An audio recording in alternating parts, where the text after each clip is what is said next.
Hello and welcome to the third song recommendation video, and this time we're going for songs before the 21st century.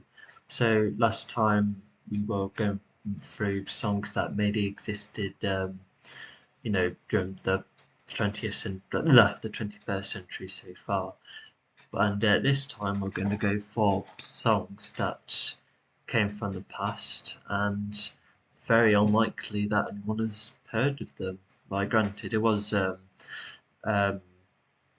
back then with no internet, it means that some songs sadly get more placed under the radar more than some, and some more understandably as well, because these songs could have been made for just the artist's enjoyment. I'm not sure. Who knows what the intention was, because not everyone's after fame and fortune. But that doesn't mean that there are great pieces that I think should be exposed further and shown off more. So yeah, let's go back in time, you could say, and let's get on to the first track. So for those who are familiar of Karate Kid or Cobra Kai, there's a song called Young Hearts, which is played when Daniel LaRusso is given the car. He drives it up to the fair to find Ali again, and it's also played again with Miguel and Samantha at their date. Yeah, favourite song in that whole fictional universe, and also one of my favourite 80s songs. Also just another overall favourite. I think that song is fab.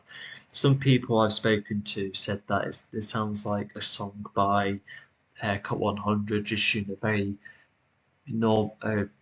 just like your average cheesy 80s synth song, and yeah, that one's fab. Probably deserves its own section to be talked about, because alongside these underrated tracks, I would like to talk about more about songs I like in general, and yeah, that was definitely one of them. But from this same one-off album from this artist and thus band, there's this other cool track called Adrienne Allemande, which me and my acquaintance have also made a not only a guitar tab but even a bass tab too, or written music. That's another way of saying tab, which now exists on the internet thanks to me. So yeah, go and check it out if that particular song appeals to you. So after listening to that whole album, which has both tracks in, there's a nice very retro 80s feel to it. It also sounds kind of aged, which I like, because it kind of reminds me of Depeche Mode's Tape, which they made in 1980, which has songs like, or an earlier version of Ice Machine, TV Radio, I think it's called. It was something like that, and an early version of Photographic.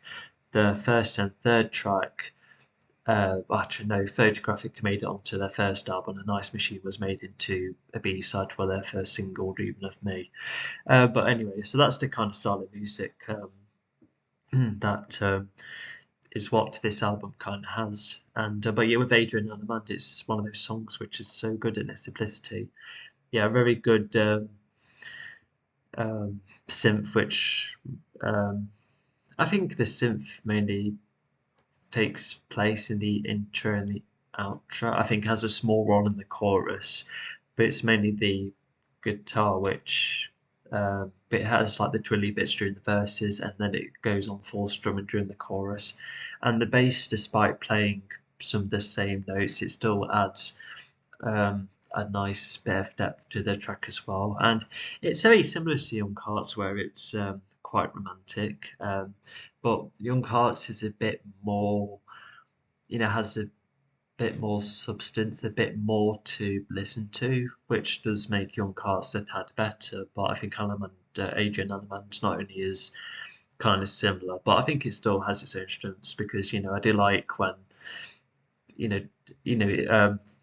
because it can be good, as I said before, it can be just as good to have a song with tons of instrumental elements. It sometimes can be as good as a song that doesn't have as much instrumental elements. It depends on the execution, such as the weight, the build up, and the note choices. And I would say the use of vocals as well. And Dave right here, he has very simple vocals. It kind of reminds me of early 80s Dave gone. But it works with this songs because they're relatively simple songs, and with Young Hearts already being quite complex in this instrumental choices it has, just having some nice soft vocals to go along with it is enough to get the job done. And interestingly enough, the intro of this track is very quiet at a point where you can only just hear the drum, which only varies a bit, similar to the guitar, and then it starts off with the nice thumping drum. The bass doesn't come until the verse. The guitar bits are extremely minor, and then it's just a synth in the forefront, and then later on it's just only the drums and the bass with the occasional guitar, and then all the instruments have their full run in the chorus, which just a really nice way for the instruments to take their turn and come in and out of tracks. I always find that interesting because sometimes songs, once they introduce the instruments, they carry on going with them all. But in this case, they just put some stuff in and out, and even the final chorus. It's just like one of those endings where they kind of repeat the name or the title of the track, and it just keeps going and tries to build up and tries to do new things with the instruments. And it's a short song as well. It only has the small intro, and interestingly enough, the bridge happens before the second verse instead of putting it afterwards. So that's new. I don't remember the last time a song has done that. So that makes this one definitely worthwhile and unique. Definitely a really cool 80s song. I definitely recommend it if you like not only 80s tracks but far more aged retro ones, and also ones that because it sounds like a track that's been hidden in archives only to come back. But no, I bet this album's always been the case. But Young Hearts, I think it was when looking at the soundtrack for Karate Kid, most of the songs are done by people who only do one-off songs and move on almost, instead of being previously established artists and placing the songs in there. I think that's still the case throughout these movies and thus the TV show, but they still do these original tunes as well.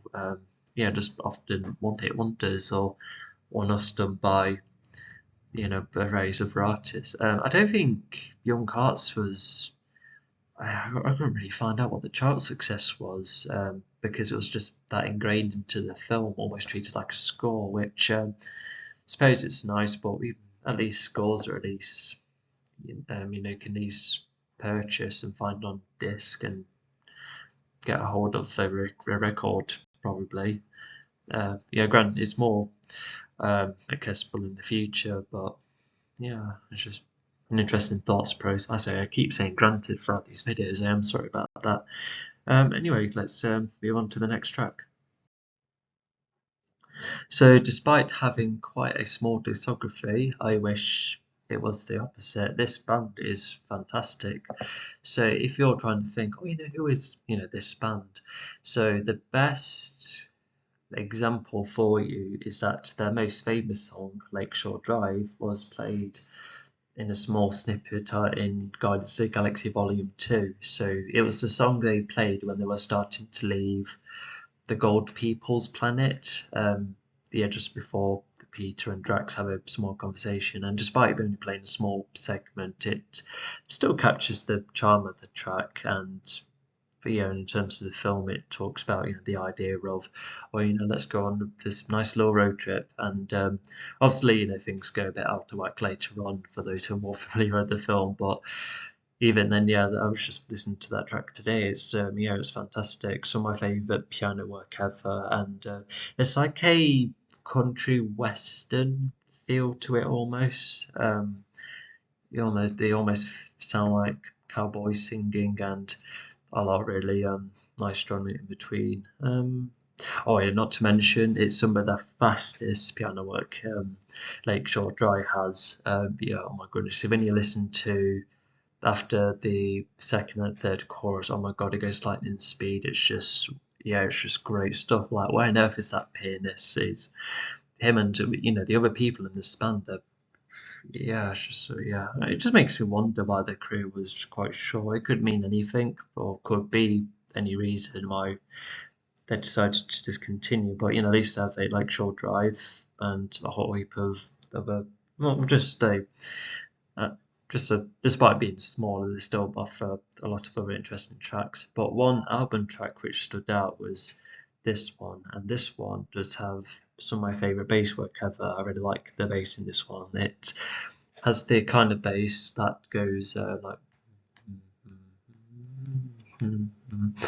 Probably not the best demonstration, but it repeats itself a lot, which is quite interesting. And the strumming is very constant in this song. It helps set the speed and act as like the main ground for the song. And the piano only comes about in like the bridge, quite an instrumental bridge actually. And and also with the drum work, the rest of the drums play about during the choruses, but in the verse it only plays the bass drum part like every now and again. And it's really cool. It's once again limited number of instruments creating a really cool sound, and it has some similarities to Lakeshore Drive. It has the same kind of uplifting feel. Whilst Lakeshore Drive is more of a road trip kind of song, this one's more of a song to, I was about to say wake up to, which I guess still works because you're in the tomorrow, unless you could like play in the afternoon and then you're like, oh, today's been interesting, I'll see what tomorrow is like. It has that kind of vibe to it. I think they're almost like a country band because their lyrics are they tell a bit more of a story, and sometimes when they are telling a bit of a story, I personally am able to get more of the point what the song is, and this is coming from someone who hardly listens to country. It might be something worth listening more of because I really like Johnny Cash, so yeah, I think something worth exploring down the line, I suppose. And I really like the bass stuff as well, because at the end of the chorus there's this massive flick at the deepest note of the bass, and it just irks a lot of weight. Just like a really solid way to end the chorus. And sorry. Yeah. Also, the chorus only appears twice because instead of going verse, chorus, and then bridge and then chorus, it ends on a different verse. And there's also this interesting segment where when this song ends, it has like a jingling quick part, which kind of gave me Lakeshore Drive vibes, almost as if that was like the song to appear after, unless they took inspiration from their own single and put most of it in there, which I can see why. So I think that's all I can say. Similar to Lakeshore Drive, really like the bass stuff. There's even the bass. Is very steady. Pretty much goes in the same speed up until the choruses. Also, just having the drum bass be the only sound during the verses is quite interesting. I like the vocals as well. They're very similar to Lakeshore Drive in terms of how they used them. Lakeshore Drive, I think, utilises them more because, as well as the lead, there's a bit more vocalising in between. And although I think Tomorrow's Another Day has all of them sing during the chorus, creating more of a community feel, which I really like. Like when the bands all collab like that, because that is just about 3 or 4 men on guitar and and a drummer on his own. Just a really cool track. It could still be a western one, could be a country one. I guess I'll let you decide that. It's still extremely light rock though, and it's just very good. If you like Lakeshore Drive, then you might be able to like this song and many others as well. So yeah, let's go on to the next one. Okay, so for the next three, we're going to have a bit of an ABBA theme. So, as some may or may not know, each member of ABBA have done their own solo work. Beyond the guitarist, outside of being involved in a couple of things and also doing a couple of things on his own more so recently, he hasn't really had his own album with his name alone on, because both the ladies have their own albums, and of course Benny Andersson here has done a whole heap of instrumental work. He's done a piano album, has his own orchestra here, and he even writes scores for films in his own country of Sweden, even creating scores for his brother who directs films. I hope I have that fact right. And fun fact, it was Benny's son, Ludwig, who got involved a lot in the creation of Eurovision. So yeah, I applaud him for that. Well, a lot of people would have worked on Eurovision, but I think he must have just been one of the leading people, and I like him for that. So yeah, and just because I'm going to only be talking about the Benny stuff here, what I will say is that there is a couple of songs from Agneta, the blonde girl, which I kind of like. I also like song "Where Did It Come From" here. Not only sounds quite modern, and she somehow suits it, but it's also done really well chart-wise. A lot of people, especially my generation, like it, which I'm really happy about. And there's Frida. Sorry, I'm just looking at something. I like a couple of her stuff. Actually, hang on. Yeah, so a couple of hers is mentioned later on in this video. I just suddenly remembered. What I will say though is that one of my favourite songs is I Know There's Something Going On, which is partially the title of her solo album in 1982, shortly after ABBA temporarily ended. Yeah, that song is just nice and rocky and cool and edgy, and even Phil Collins helped write not only that song but that whole album too, and it will be his drum work in that song too. So yeah. I like Phil Collins a lot, and I like him even more now. Anyway, let's get on to this track. I'm sorry with these rambles in between, I should put them as interludes, but once again, these videos aren't scripted. So this is one of the most memorable instrumentals I've ever heard, and I think this is the first instrumental I've talked about, and the same will be said with the following one. But this is a fantastic piece.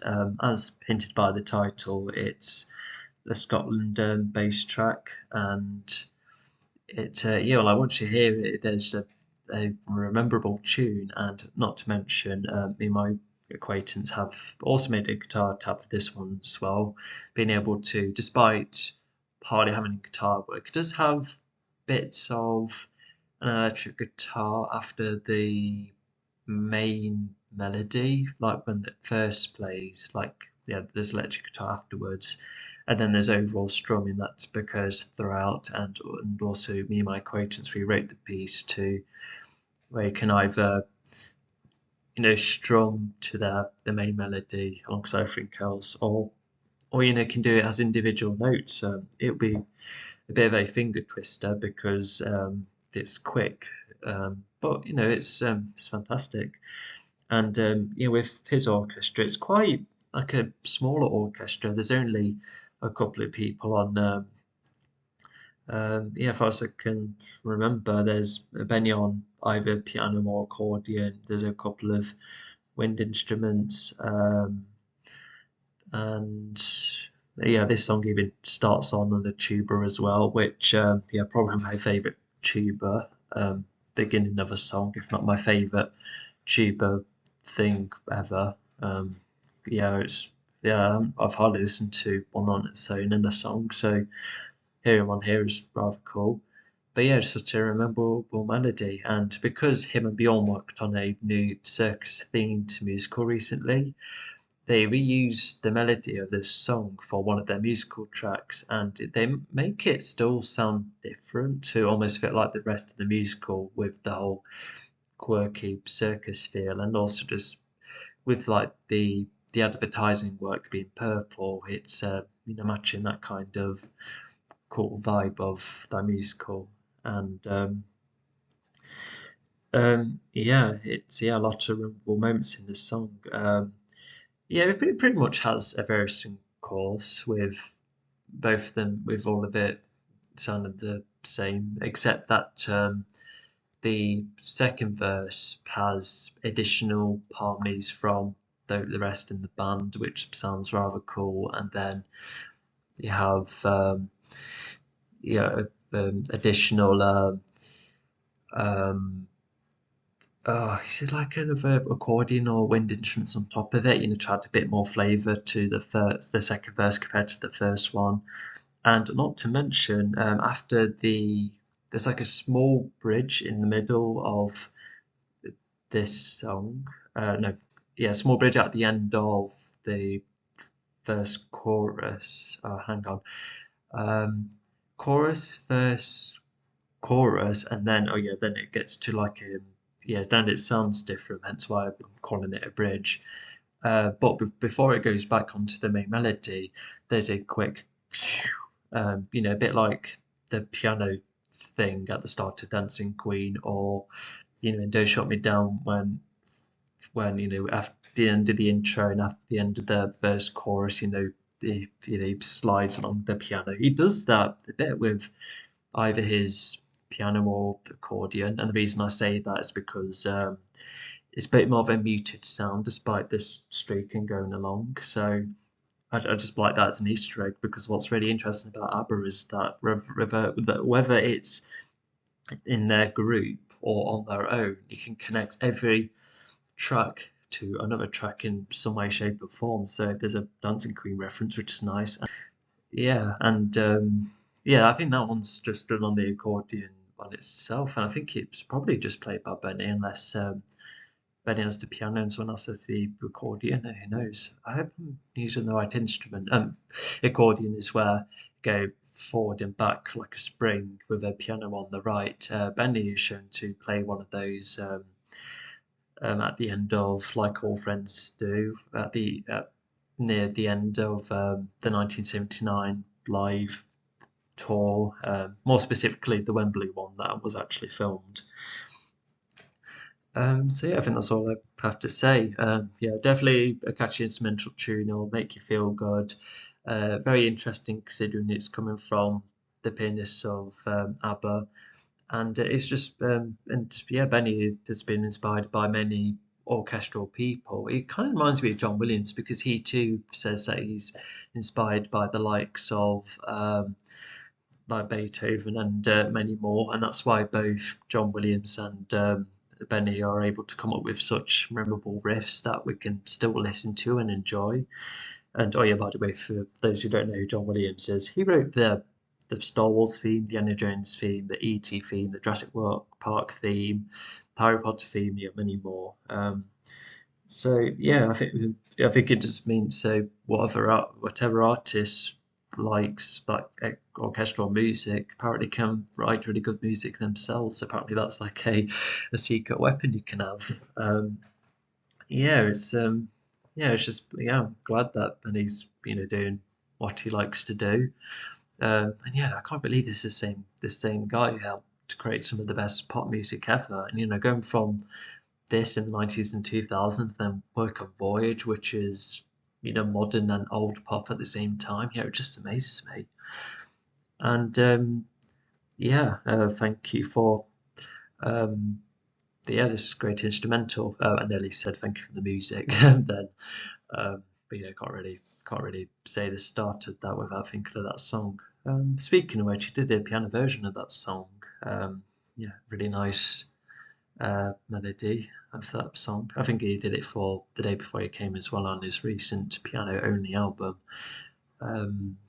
Anyway, let's move on to the next track. Alright, so time for another piece done by Benny's Orchestra. This is another really nice instrumental piece. Not to get confused with the Bon Jovi track of the same name. One of my favourite Bon Jovi tracks, mind you. Yeah, really good song if you haven't heard of that one yet. It's long, but it's a nice rocky one with a decent piano in between. So yeah, Bed of Roses, it's definitely a much gentler track because Glasgow Boogie has a lot of like speed and levity and yeah, a whole lot of stuff going on. And then you have the following track that also has a lot of weight and a lot just achieved. And then you just have this track where you only have a couple of wood instruments in between. The piano is very in and out. The violin almost leads the whole thing, and yeah, I think this is one of those songs where I wouldn't have been as into it if it wasn't for I remember someone I know made videos and he used this track, and I just remember thinking, oh well, I haven't heard this in a while. I remember this coming from a video. Yeah, so it's just almost like a nostalgic piece for me, and quite a short track as well. The verses are very, well, actually, yeah, three verses, all of them being rather different. They kind of play on the same foundation because normally with any other verse, even if the lyrics are different or there's added instruments, normally the chords are the same. But in this case, there's a whole lot of variation because because the first verse has mainly just the violin, and then the second verse has the wood instruments more involved, and then you have the third verse where the violin I think is gone, and the third verse shows just one of the wood instruments. But yeah, this just feels like a song that's done by 6 people, and and it still sounds really good. I don't think it's been done by 6 people because the orchestra is quite big as far as I last know, and when looking at the other 2 tracks covered in this video, yeah, definitely a lot of people playing, including Benny himself, and I'm just quite impressed with with this one. I think quieter tunes is something I have to be in the right mindset for, and I think that could be the same with everyone. So this track is definitely the case for it. But if you do, want one of those gentle instrumentals that probably would be nice and reflective once you get nostalgic of it, and if you like the violins being shown off on their own as well, then yeah, this is the track for you. Because I'm not normally the biggest fan of violins on their own, but in this case, it kind of I just like the execution of it because the thing is with a single violin sometimes it can be too too squeaky more so. But yeah, it's just a lot of the time this squeaky notes are normally lasted around the end of the verse, you could say, well, one of the lines of the verse, and it just constantly goes through very neutral notes, so yeah, it makes a very peaceful sounding track, without getting annoyed by any squeakiness if anyone else doesn't really like the high pitchedness of a violin. I don't think high pitchness is a word. But it's just I do find it really interesting that Benny once a mastermind in pop music, and he's able to create music like this. But not gonna lie, I've gone back to this video between days of recording, so I don't remember what else I've said, but in various other interviews, Benny was actually inspired by. Oh, actually, I think I did say that Benny's a bit like John Williams, where a lot of his inspiration came from orchestral people hundreds of years ago. I don't quite remember the names, but the reason that both artists are able to create such memorable melodies and songs you can always listen to is because they've been influenced by them, and it's just really, it's really cool to see these newer artists be able to create their own memorable melodies and carry on their knowledge towards it. I think this is part of why Benny didn't really do much pop after ABBA. It's just gone to the direction of being an orchestral figure, which is a really nice twist. But you're not gonna lie, after doing a load of tours in that with ABBA, I can see why someone like him and pretty much every other member are going for something less mainstream, like musicals or just occasional appearances live or collaboration with artists and even albums that play with different styles compared to what they did with ABBA. Yeah, it's just very interesting to see that, because normally when the band split off, they try and continue what they already established, but try and go for a different genre that way. I don't normally like when artists go into different genres. Not, if anything, that's a pet peeve. But I think in cases like Benny here, because the piano work is extremely distinctive, and there's already orchestral bits and bobs in other songs anyway, especially in the latest album Voyage. So yeah, this is definitely a change of genre, I suppose, that is a bit more justifiable. Anyway, that's a small rant, but anyway, it's just this track in particular is just a nice quiet one, and yeah, let's go move on. So if the title of this track is familiar, this is because when Steps came back together, they sang this track, which means Steps sang a cover of this song. I first listened to this when I was about 7. I remember one of my parents saying, "Hey, this is." I can't remember what my parents were saying. They were like saying, "Oh, this is ABBA," or this is someone from ABBA. I remember being confused either way, but I still really liked the track regardless. But as you know, it's Benny with he's definitely on his piano this time, and you can definitely tell because there's an occasional piano in this song. And the vocals, it's done by Helen something, another Swedish singer.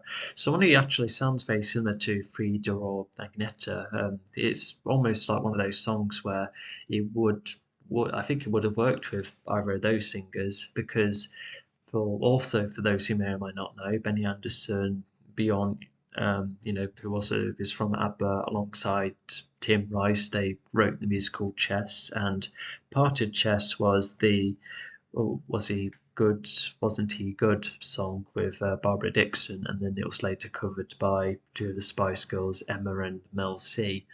And I remember some people saying that even that song could have been cool with Frida and Agneta in as well, which I agree. But anyway, on to this one, and I think it's Helen. I think that's her name. Yeah, really sweet vocals for this song, and this is definitely a song about someone who you used to be into in the past, and just reflecting on that. I just really because before, because the ABBA, two of the couples used to be married, but before breaking up, they were still good at writing deep tracks like Know Me, Know You, and then equally they've done great stuff afterwards, like like The Winner Takes It All and The Day Before He Came, and then even this one just feels like a product of Benny's reflection anyway, because he would have been experienced with knowing what partake feels like. It could have been someone else writing the lyrics. I don't know if Bjorn's involved or not, because he tends to write the lyrics for ABBA, or it could be one of the members of the band.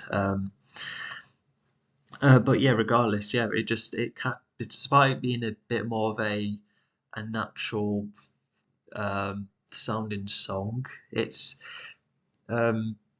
it's like if the song was like made out of wood. And the reason I say this is because when you first listen to the first woodwind instrument, which helps start off the song, it kind of I guess it matches with the album cover. It kind of feels like you're in a more natural environment. Like it's just really interesting. But then later on, it does sound more like another song with the additional vocals in the background, and there's tinkling pianos every now and again. I think there's a good guitar strum as well, which helps begin the next verse. And the song starts off very gentle, with the wood instrument. Then the rest come in and create a superb instrumental for the chorus. A whole heap of woodwind instruments and some strumming along the way. Yeah, tons of vocals as well. Presume it could be the same backing vocalist that made the second verse for Glasgow Boogie, as good as it is. So it could be the same there. And I really like Helen's vocals as well. Able to be nice and quiet, and also when the song starts off very quiet too, and then she's able to reach bonk notes, and she's able to vary her voice. And she has worked with this band a couple of other times as well, and I've listened to the rest of her stuff on the road. Yeah, she's really decent. And I would just like the lyrics. It's just a song that's really aged well. I've listened to this quite a few times and it still works. I think I appreciate it more because I really like ABBA more, and it's just the way that it sounds like ABBA's other stuff. It's really interesting, and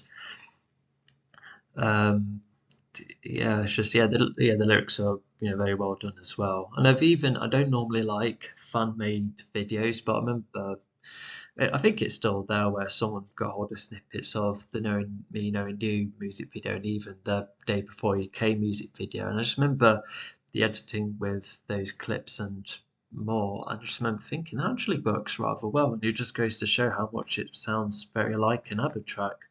And not gonna lie, as much as I like his instrumental stuff, I kind of would like to hear more of the orchestra work with, lyrics in songs like this.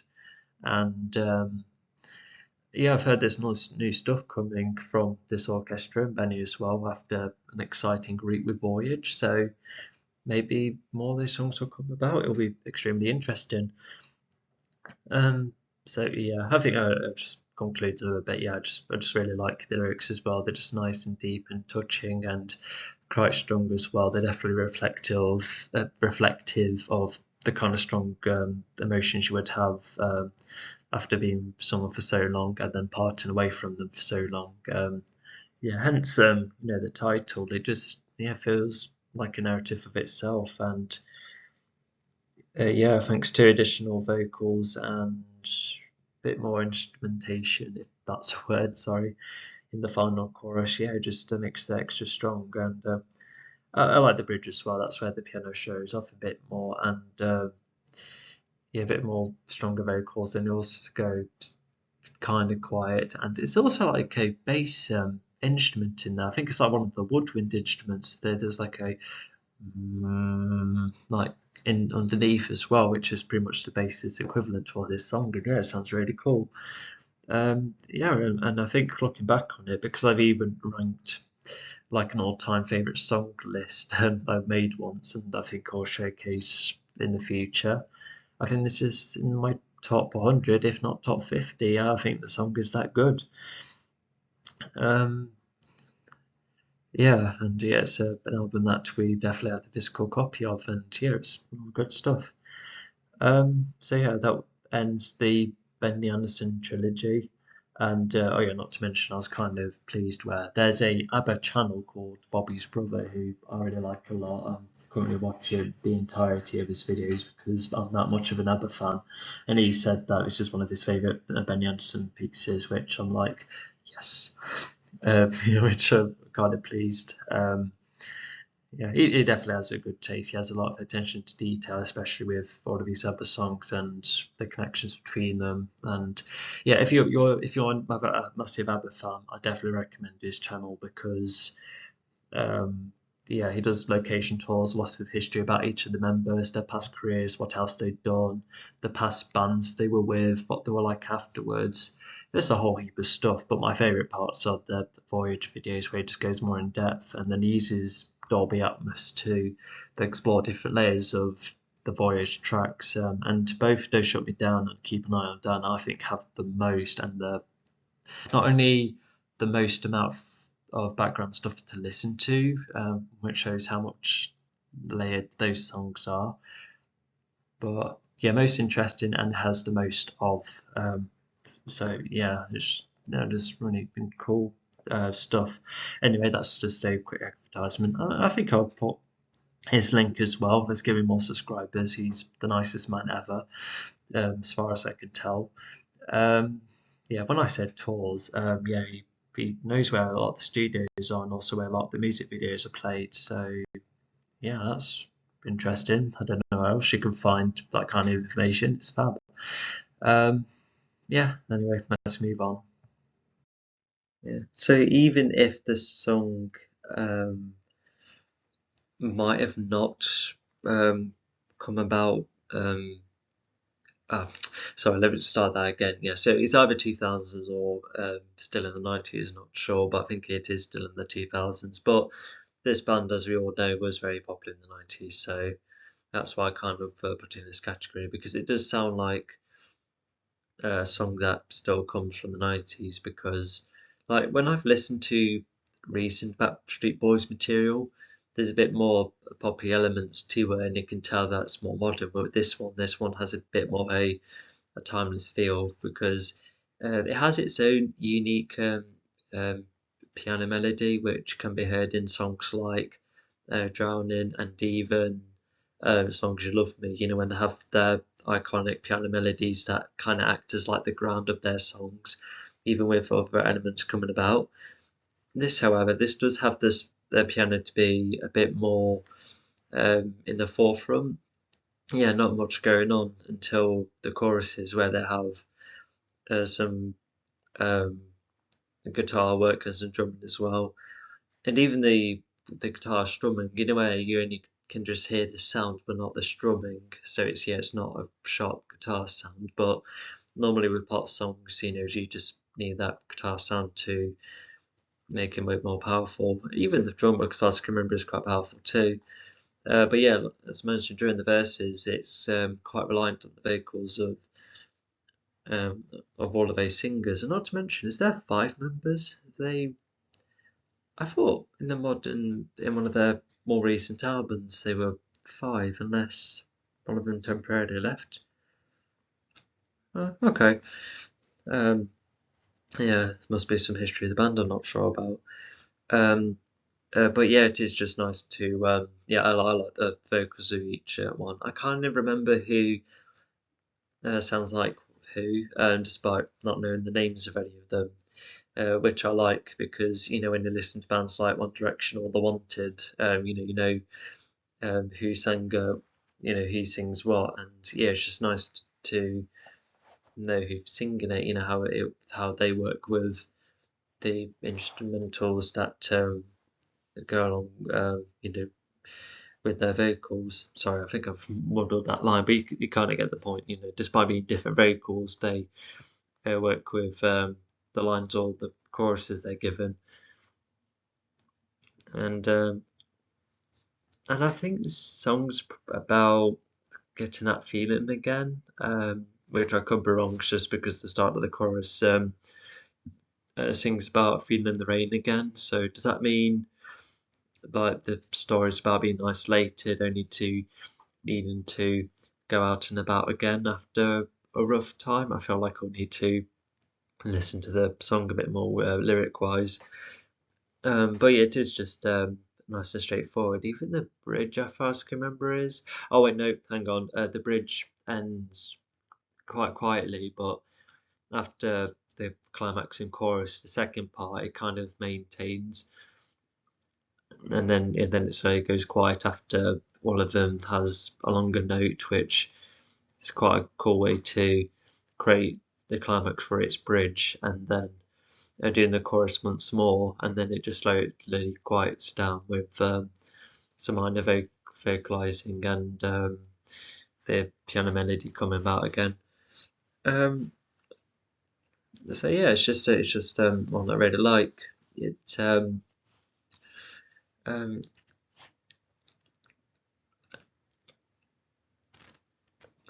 Yeah, it does remind me of the likes of Drowning and um, just other more gentle and slower songs. They're just very similar to that. So if you like that kind of material from the Backstreet Boys, then yeah, definitely recommend this one. Thankfully, Drowning is quite a popular song when I last checked. Unfortunately, I haven't encountered it on any radio stations. I've mainly heard the song from me and my family's input where we're like, hey, let's play this one. But I never heard on the radio, never heard anyone else talk about it. It's really strange because I think that Backstreet Boys does have its own great fan base, hence why that song is quite popular. But I think it should be talked about more and it should be played more. And I think I would say this probably should be played more, even if it's not a single, unlike Drowning. But yeah, Drowning is also just quite a nice, powerful ballad as well. It's very rememberable once you listen to it. I have been planning to make videos on other songs that I like, but of course, I'm just starting off with these um, hidden gems which no one will ever known about. So yeah, I'll bring some light to Drowning alongside the Downpour as well. So yeah, sorry for about the long quiet pauses. I've um, yeah, it's just like breathing. um, yeah, I think so I can save this one. Just a very well done ballad once again from them. Yeah, let's get on to the next track.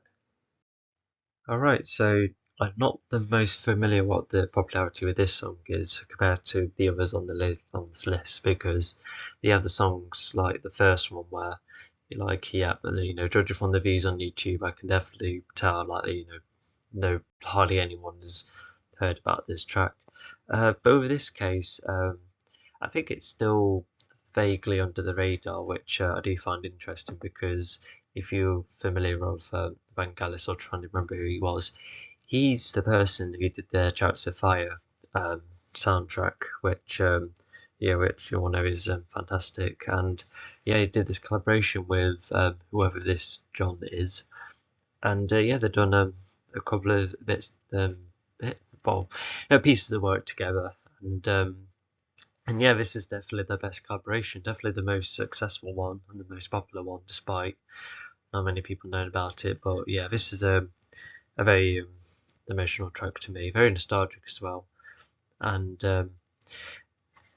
as some may or may not know, because I've created animations, and for those who watched Air Dive, which is the crossover animation, there's a different instrumental that plays at the end, well, before the credits, and yeah, it's the instrumental of this song, which is very fitting because all the characters do go back to where they actually live, and yeah, it's just a very charming track. This the build up in this song is really good as well. I really like it when songs constantly build up. That's why "Don't Shut Me Down" by ABBA is one of my favorite songs ever, because it keeps like adding to it, like with the instruments and that, and yeah, just it it it builds up a very grand experience until it finishes on a nice note, and the same could be said here. However, whilst Don't Shut Me Down has a whole range of other instruments, this is mainly synthesizer work just going on top of one another, and it gets to a point where there's many memorable melodies that go in between. Because in the first, I don't think this. Yeah, it does have a chorus, but it just the lines change. If anything, it's the instrumental parts that go into verse, chorus. But the verses pretty much change all the time. Outside of keeping a couple of lines, even no, I think every line is different in this song. I could be wrong though. But yeah, the synthesizer work is just extremely varied. You have some that have a bit more bass, you have more twinkling parts. I think the drumming sounds electric as well. And I remember seeing a performance on this. Was it Top of the Pops? And I think John has a guitar. I don't know what type of guitar, but I'm curious how that plays out. But at the same time, I've heard of cases where, when people are involved in the track, they'll try and make themselves look cool by having a guitar, but they don't actually play it. I've heard of that. Seen one example of it. I don't remember the song. But yeah, like for those who watch that Bohemian Rhapsody film, it can, it shows that in Top of the Pops and so forth, the instruments are fake and they pad the song up over the performance to make it look like they're playing when they're actually not. Um, but yeah, I don't know why John was carrying a guitar, unless I'm misremembering something else. That's for John, however, yeah, very interesting vocals. They kind of remind me of the lead singer of the Pet Shop Boys, just quite high vocals for a man, except John's vocals are could they be a tad stronger? Do they vary a bit? Possibly, if I can recall. I do like the Pet Shop Boys.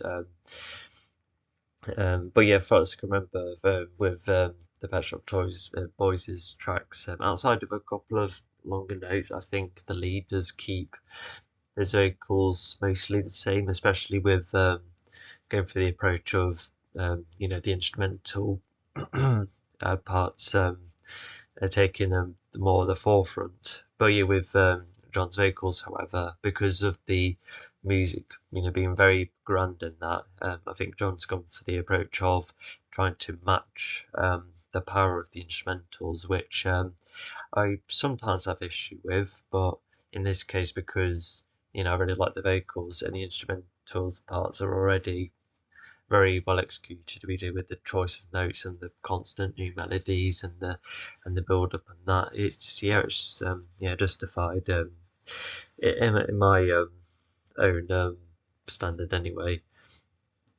I don't really know what the song's about. I suppose it could mean that, but just trying to think back.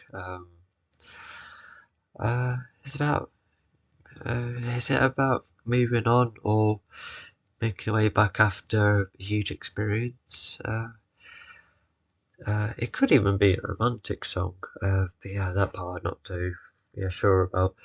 I wish I understood more about the lyrics in that. But not everyone is always listening to the lines or the words and having fun singing along with it. So I can just like what Dave Garden said in a live performance in Depeche Mode, even if you don't understand the lyrics, as long as you enjoy it, then yeah, that's all that matters. And yeah, I certainly enjoy this one. It's just I can't believe the instrumental parts are just created by one person. Just like Chariots of Fire as well, because I think he yes, I think there was an orchestra, but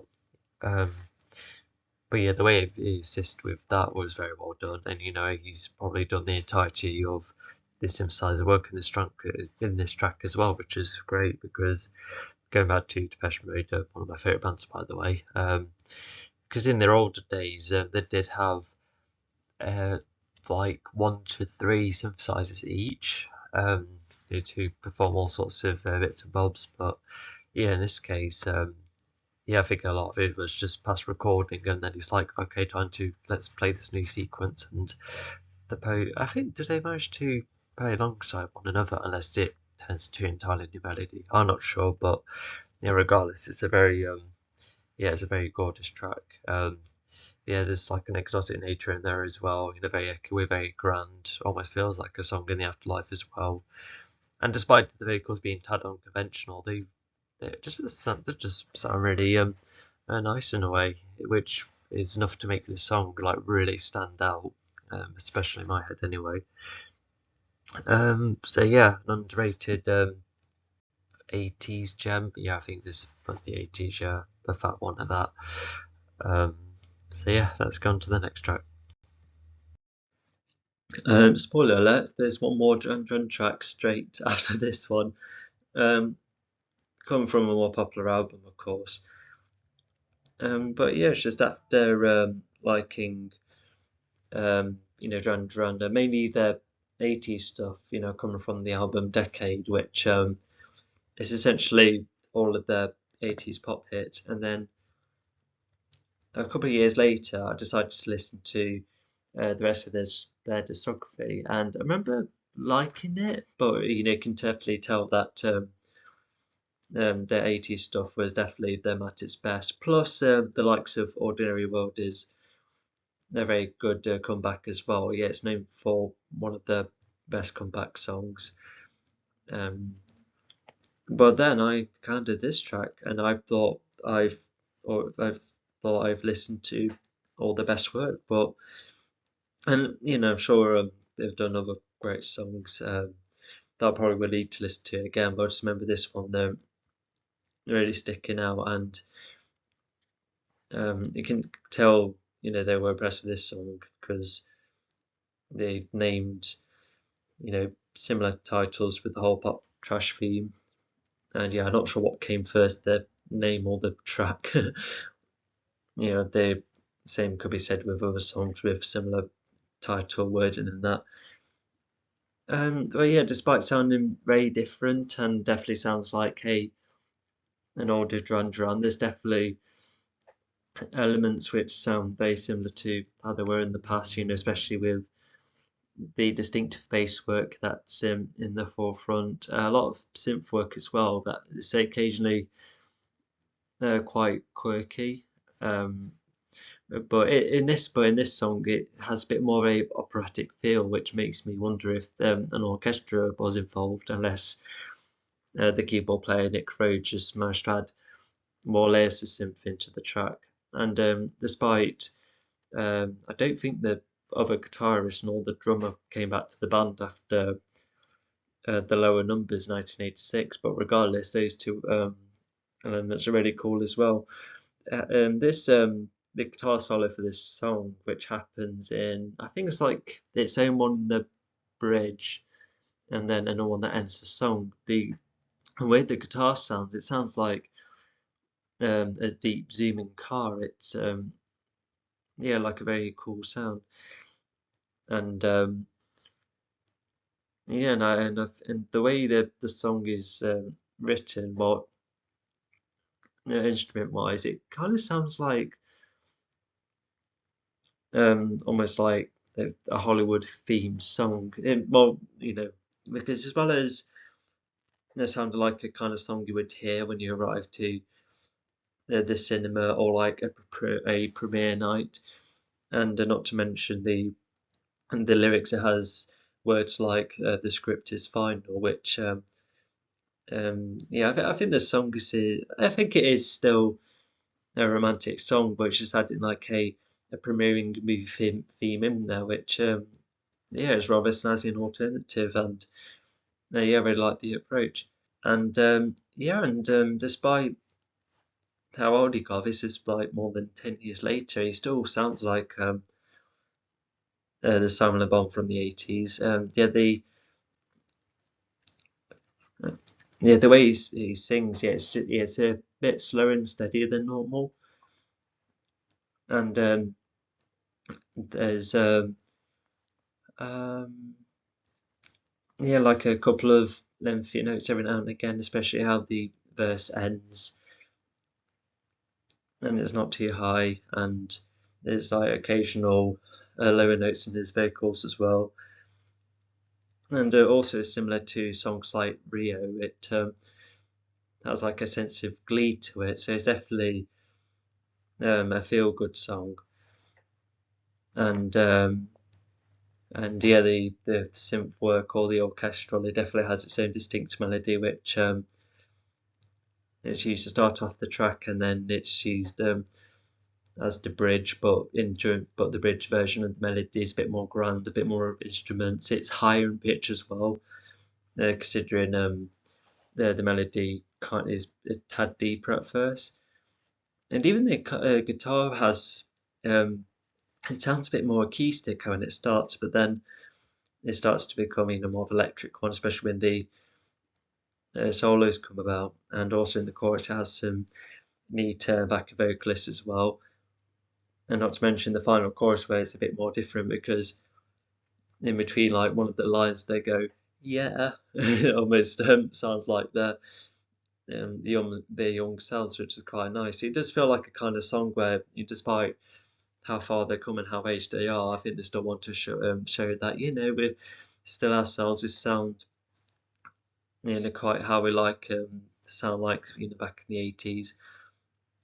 And there's definitely elements of that, despite just going for an entirely different theme. And it's just very alternative, not only because of the like the Hollywood theme to this track, but it's just with the way the orchestra goes with the guitar, and how jolly and youthful it is. It's just like a very alternative mixture, and when looking back at Duran Duran songs I like to play again and again, this is definitely one of them. So this is like in my top 5 perhaps. I can't think of because I really like Save a Prayer. I used to be a big fan of Notorious. I really like how that song played out because it has a very sassy, flirtatious the theme to that song. I just remember really liking that one. But this one's fab too. So I definitely would recommend listening to the rest of their discography, especially this one because it stands out, and because I'd rate these songs from a 8 to a 9 out of 10. Just depending not only how good they are, but subjectively, what they what kind of memories they bring and such. So you get the idea. It's just a very alternative track. But let's get into more familiar Duran Duran territory, shall we? Alright, so coming from what others may see as Duran Duran's best album, it's definitely one of the more successful ones because Hungry Like the Wolf, Rio, and Save for Prayer, they were quite big hits, and although they were successful, even in 1981 with Girls on Film, and The Reflex was quite popular, and Wild Boys was quite popular as well. But in terms of the amount of success that's come from the album and how successful some of these individual songs were, because there's a 4th single as well. I forgot the name of it, but I think that one did okay as well, despite the other 3 songs I mentioned. They are doing extremely well. I really like 1982. Really good stuff then. Although in this track, so I remember, there was another one I like called My Own Way, which sounds kind of similar. And once again, this is another very, very cool album. It has like a very poppy summery vibe, which is quite nicely maintained throughout the rest of the album. So My Own Way kind of sounds like this one, especially with the similar sounds that's going for. But I feel like the melodies and the way it sounds, I feel like the vocals from this sounds very similar to the synthesizers on My Own Way. Although My Own Way has a verse and a chorus which sounds quite different, with me preferring the verses a bit more because it sounds a bit more like grounded, a bit more weighted, just with a tiny bit of emotion. And then the chorus I think goes a bit more abstraction, a bit lighter on its feet. Not a bad thing. My Own Way is still a pretty good album track, which I do recommend alongside this one. But the reason I've gone for this one is because the drum work absolutely stands out. Later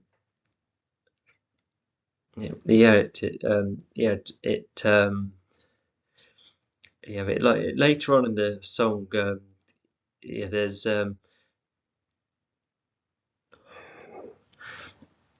there's great parts drum work wise where the drums will either thump at the end of the verse or have like it's their own segments during the verses, and then it just starts going and going as the song slowly ends.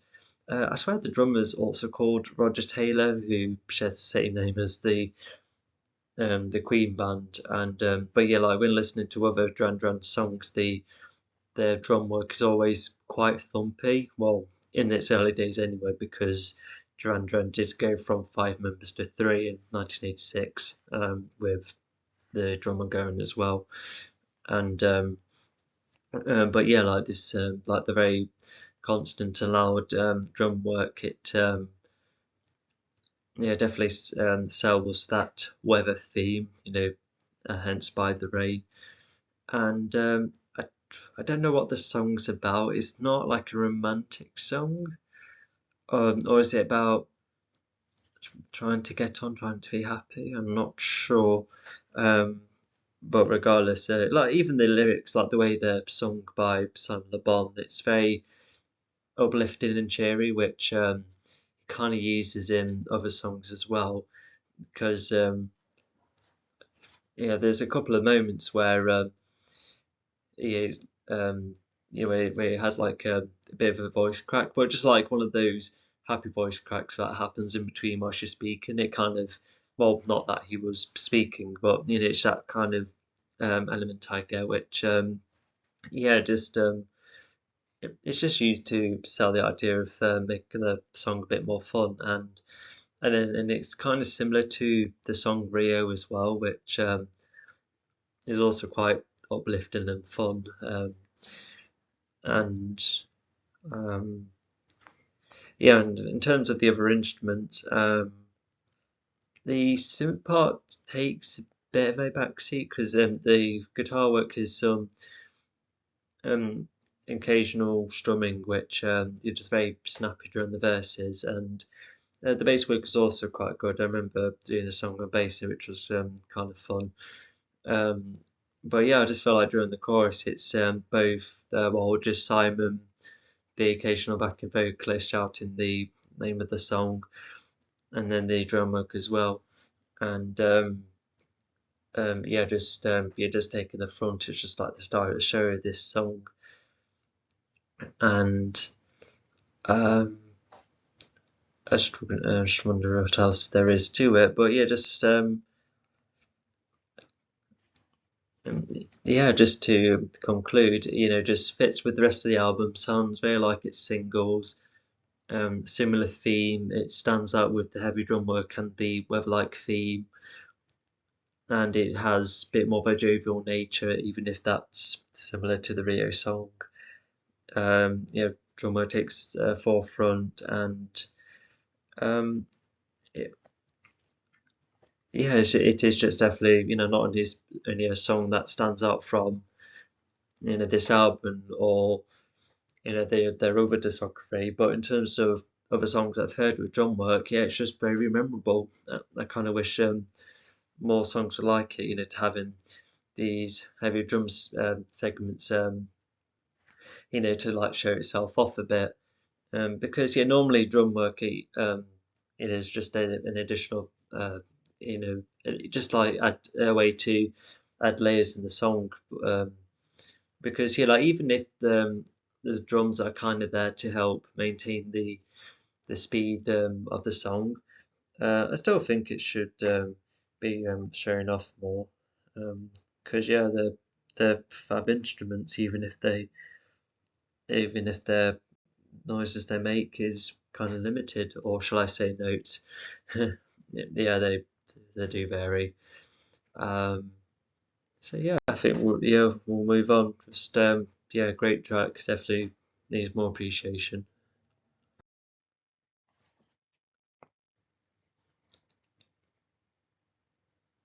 All right, so this is my favorite Bruce Springsteen song. He's an artist. He has done a lot of fantastic stuff, such as Born in the USA and Dancing in the Dark. Yeah, definitely two of his most iconic tracks.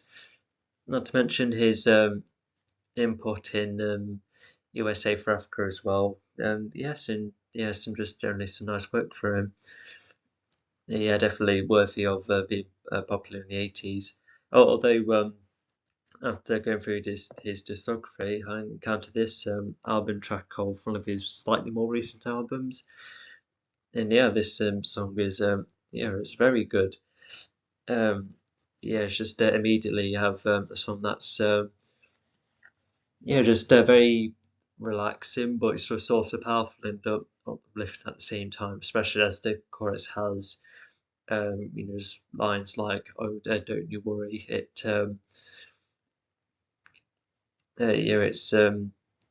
just quite endearing as well. It's like a romantic song as well, but it has a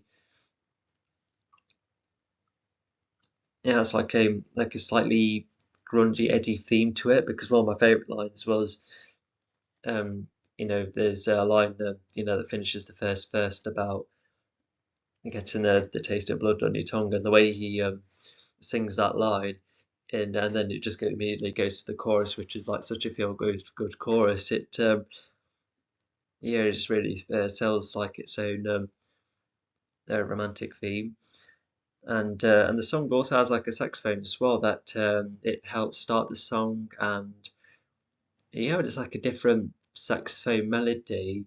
Like I said, the intro, after both choruses, and it also ends the song as well. But even the last fourth or third of the song is done in a different key. Because after climaxing the happy feelings, sorry, it then just goes into like a more of a into like a more of a chilled vibe as the song ends, and of course Bruce's vocals are very good as well. Because Born This Way, not Born This Way, Born in the USA, has like a lot of like more of a gruff input to his voice, and then Dancing in the Dark is occasionally rough, and I think this is like a mixture of the two. If not, it sounds like like the similar song input of Dancing in the Dark. And is it did I call it like Shadows in the Dark earlier? Sorry if I called it the wrong song title earlier.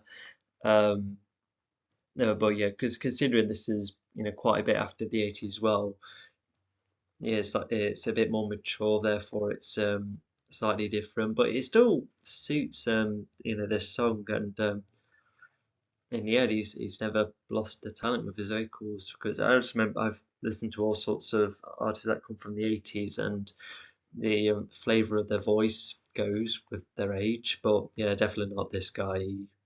He sings everything he does rather well, and this song has some quite prominent drum work that it's slow and steady, but it just backs every now and again, which adds to the power of the song. And I think it's a synthesizer as well, which it's almost like a dingling bell sound, but yeah, I don't know how to describe it, but yeah, it just works really well, just adding to like a relaxing like touch to the song as well. Well, just more like a chill theme, despite the song being quite powerful and slightly quick as well.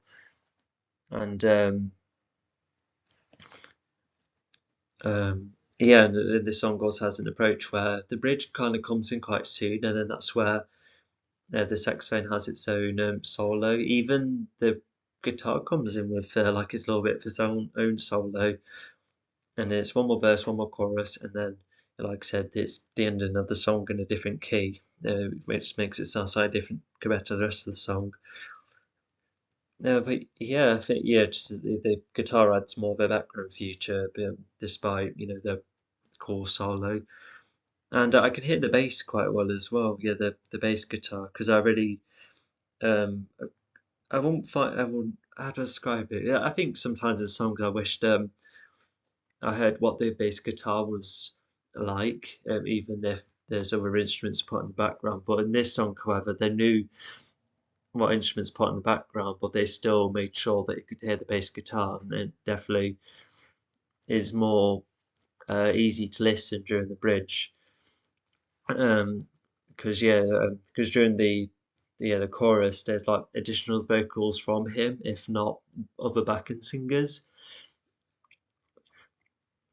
and not to mention the kind of vocal work he does.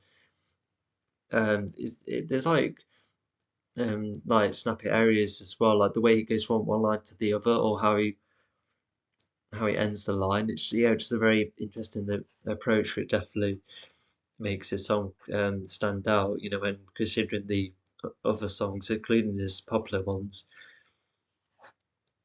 So yeah, I think that's all I can say with this one. Just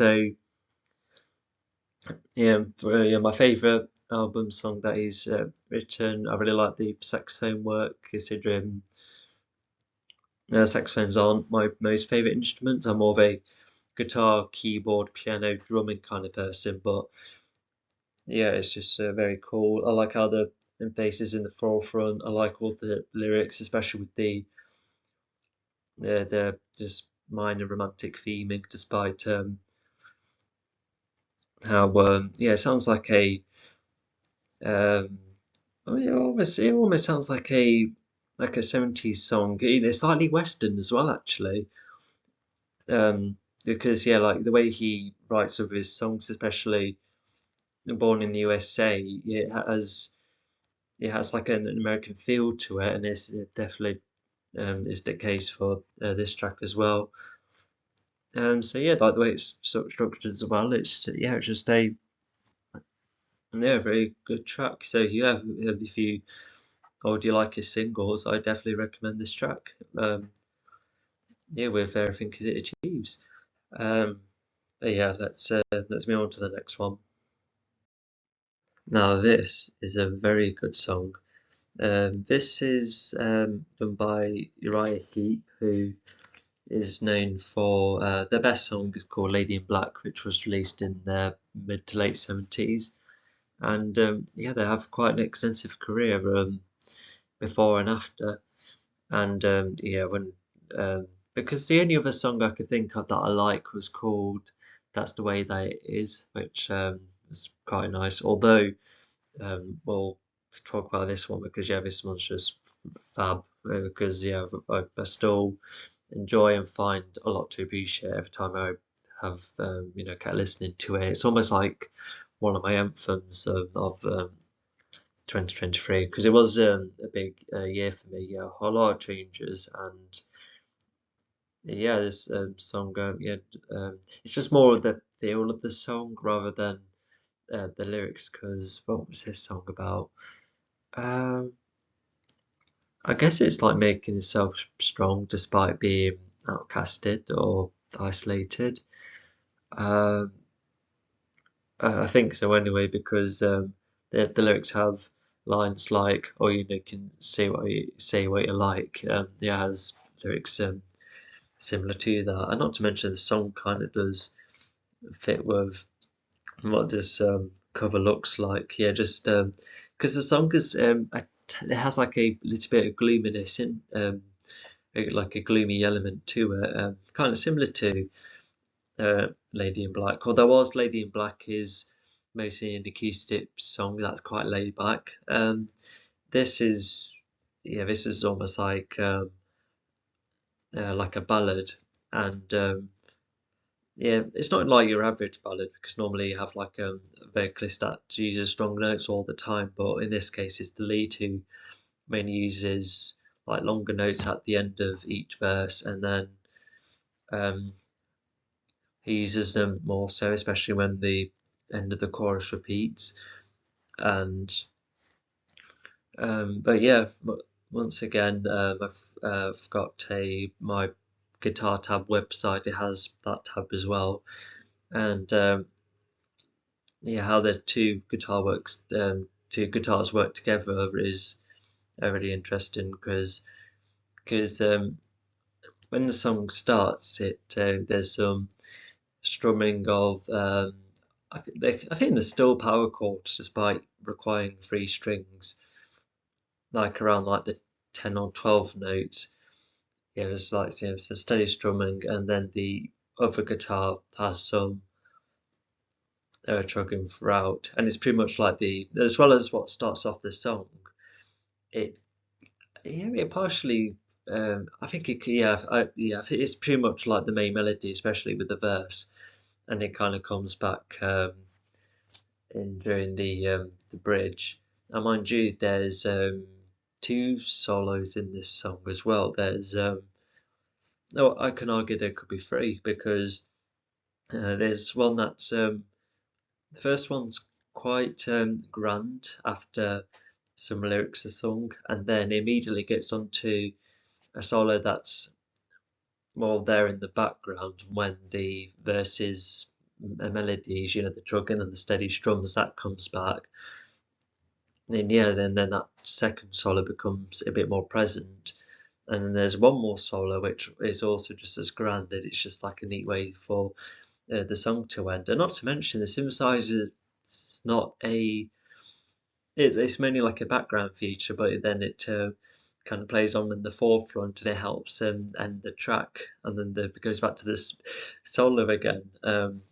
Probably like a full solo, but it sounds very similar to the third one. So yeah, to have those in, it does make this track quite complex.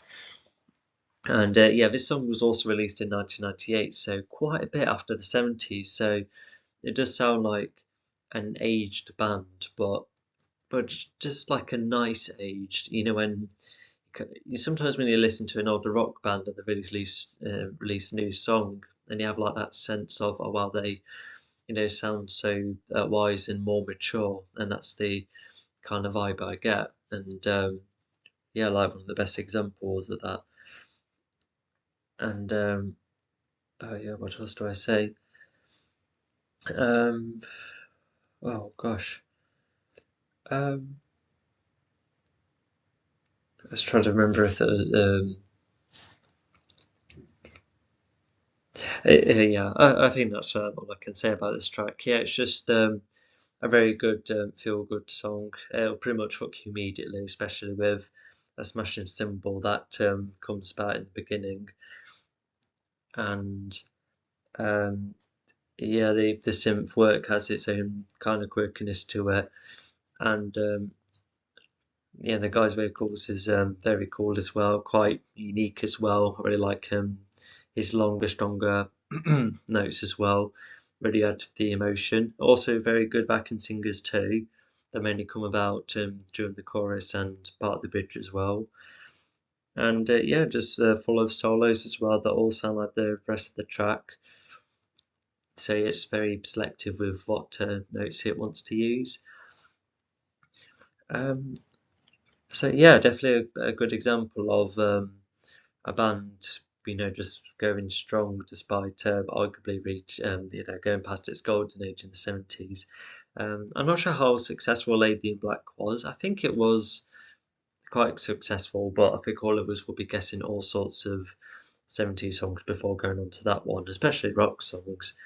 But this is just a proper hidden gem in the late 90s. Yeah, it doesn't really sound like the rest of the 90s. It oh gosh, it kind of reminds me of ABBA Voyage, where it kind of sounds like a song from the past, but it kind of sounds modern at the same time. It has quite a timeless feel.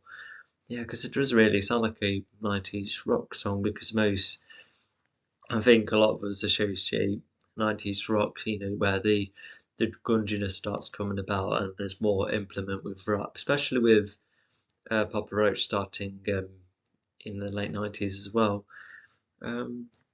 So I just definitely recommend it. It's one of the more recent songs I came across, as evident with calling it one of the anthems of last year for me. Just fantastic. Then let's move on. Alright, so yet another 80s gem. So this is Men at Work, who are famous for their tune Down Under, which is rather cool. It definitely stands out with the Australian vibe and the lead singer's deep vocals. The music video has its own quirks to it, which makes it memorable. and I like the use of percussion, especially the parts at the start, and I think it's a wood instrument that helps start off the track as well. But then you have this one, which is still an 80s album, but I think this came after the album that Down Under has. Um, but yeah, like I said, it's still an 80s one, and then I come across this album track which just stood out immediately and thought it was fantastic. And once again, me and my acquaintance have made a guitar tab for this one as well. Yes, a really good guitar in this one. Yeah, there's even a guitar solo in here. It's like one of those solos where it's a bit more, it sounds thicker, especially when you can hear the individual strings instead of your normal electric guitar solo where you can almost hear like the electronic element instead. Just a bit like that. It's not that kind of average guitar solo. It's a bit more slower, which is rather cool. I don't really know what the song's about.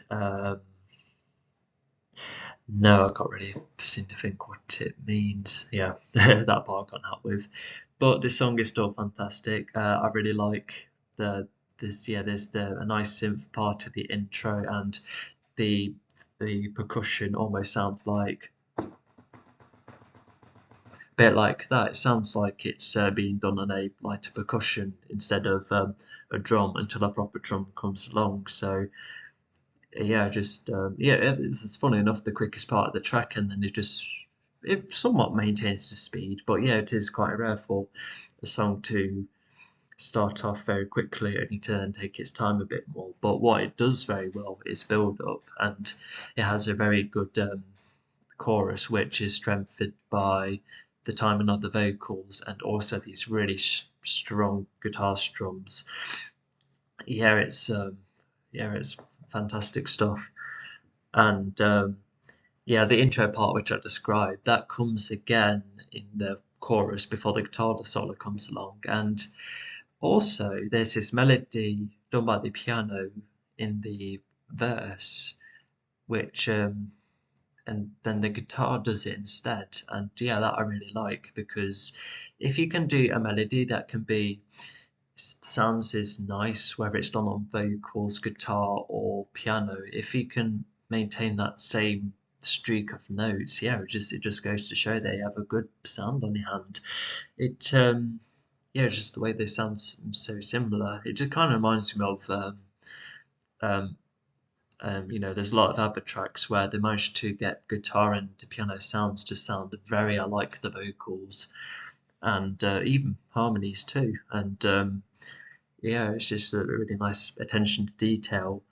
And yeah, now some people, when I showed them other people this track, they do say, "Oh, it's a very 80s one," and yeah, I can see why with the mix of instruments has a rather cool bass as well.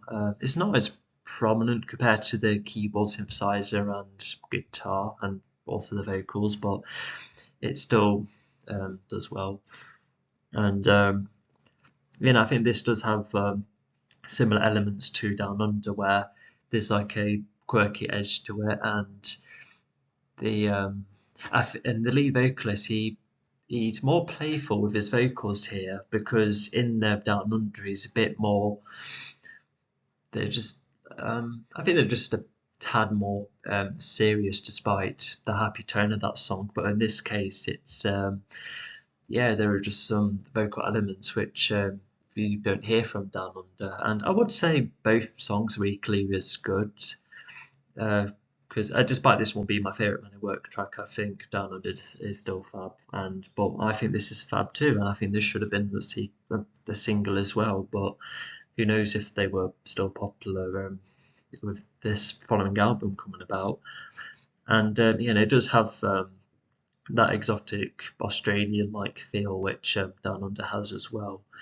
And yeah, I think that's all I can say. There's an interesting ending to the song where it goes back and forth between the main melody and the quick percussion part, which I mentioned earlier. It goes back and forth between there, which is an interesting way of ending the song. And there's a couple of new lyrics as well, and a couple of longer vocals. And yeah, it's just, and once again, I think my favourite part is the build up to the chorus and just the way it hits. It's just great. And they've even altered the line slightly between the first two choruses, only for the final chorus to go back to the lyrics of the original. And that I find interesting. It helps the variation. And it's just, fantastic 80s piece, which I think should be discussed more. And, there's a guitar tab for it as well. And it's a vaguely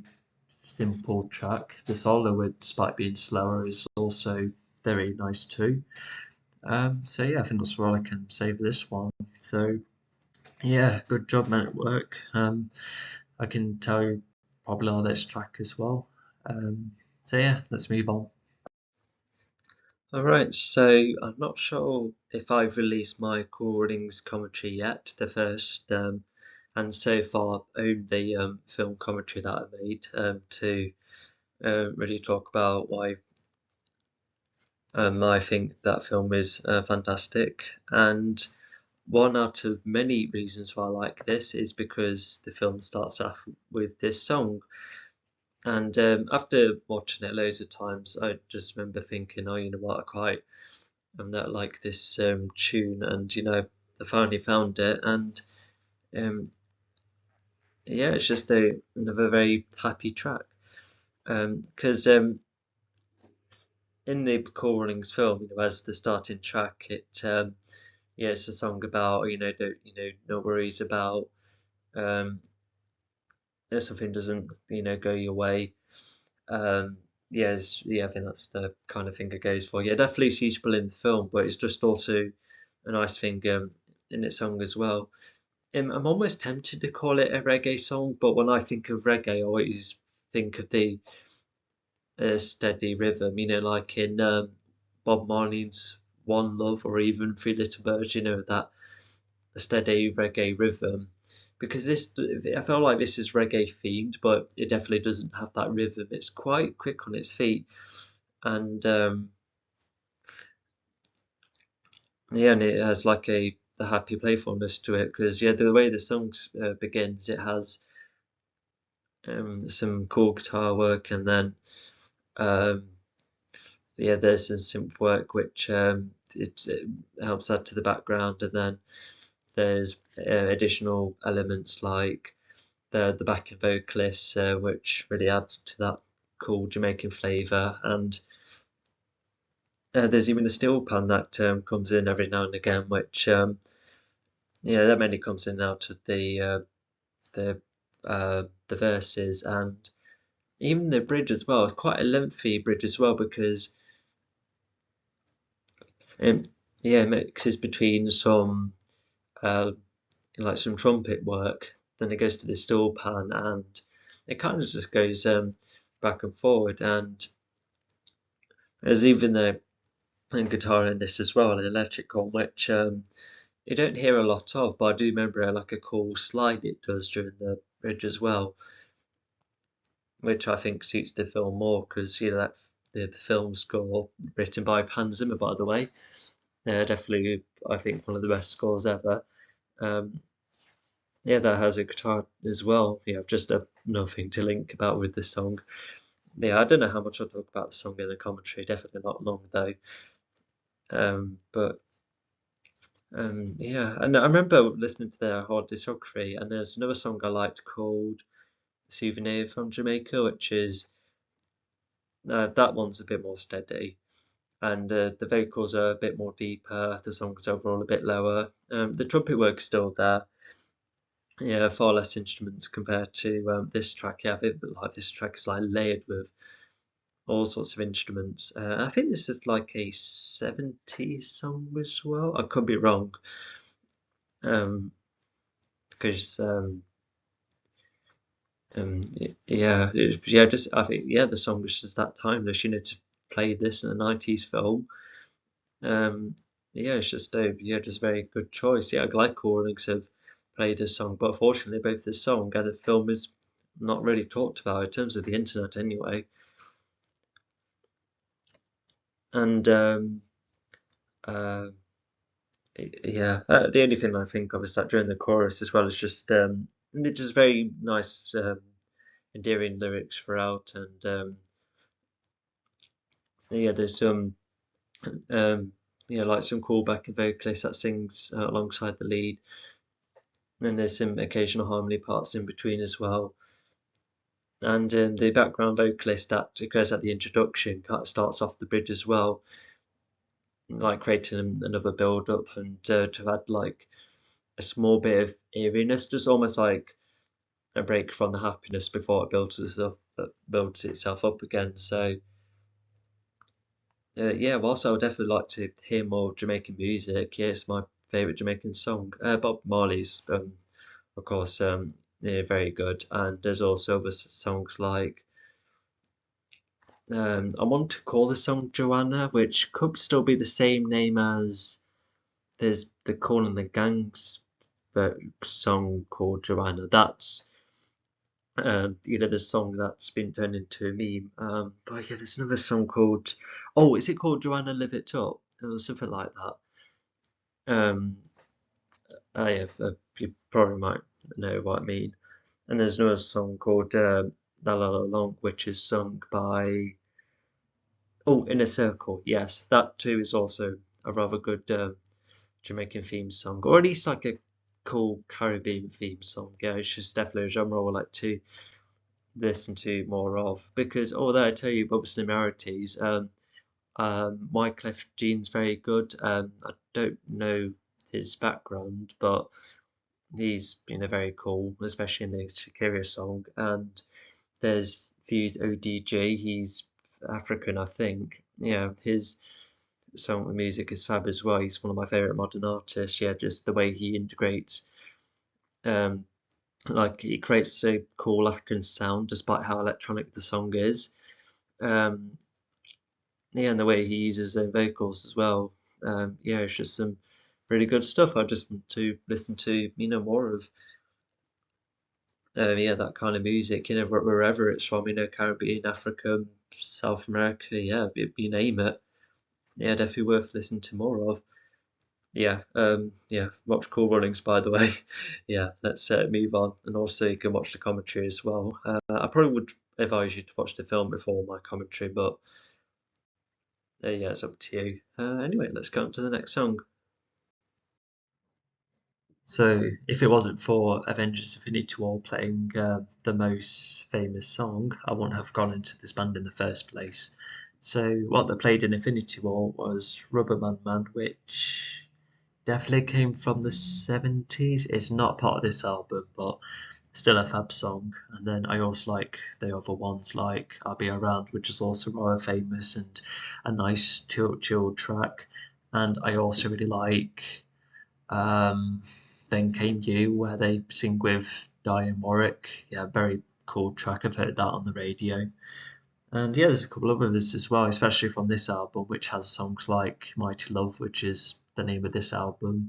I think this is the one that has games people play, unless that's the one that I'll Be Around has, that album. And that album also has a song called Just You and Me, which is also rather nice. And yeah, I think they're my favourite Motown band. Motown is not normally a genre which I've listened to a lot of. But they're rather good because Boney M is almost Motown.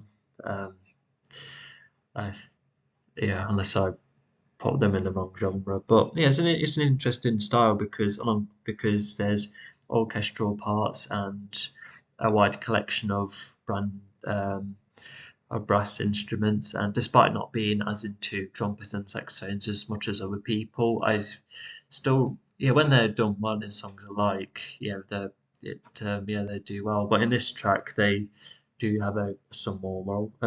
Sorry, I just said that a bit funny. A small role. Sorry, I'm getting a bit fatigued. Sorry about that.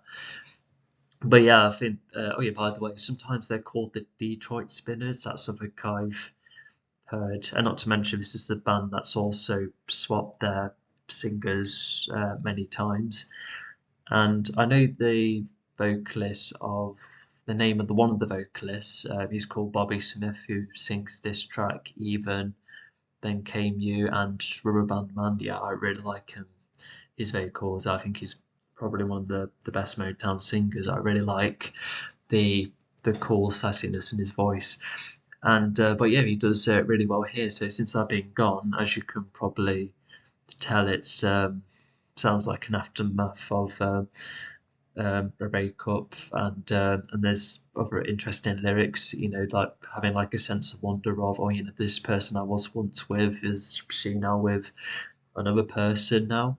So yeah, it has just that kind of mystery and almost like a sense of confusion, and yeah, there's just hints of that theme throughout this song, and yeah, it's like a quite a slow track, and it has this interesting start where it starts with the bass, then the piano, and then I think the piano comes again. Yeah, I don't think synthesizers were a thing, but it's a very well, it could be like a wood instrument. I don't know. It just sounds a bit more like a keyboard, and then the drums slowly come in, and all the instruments start to mix.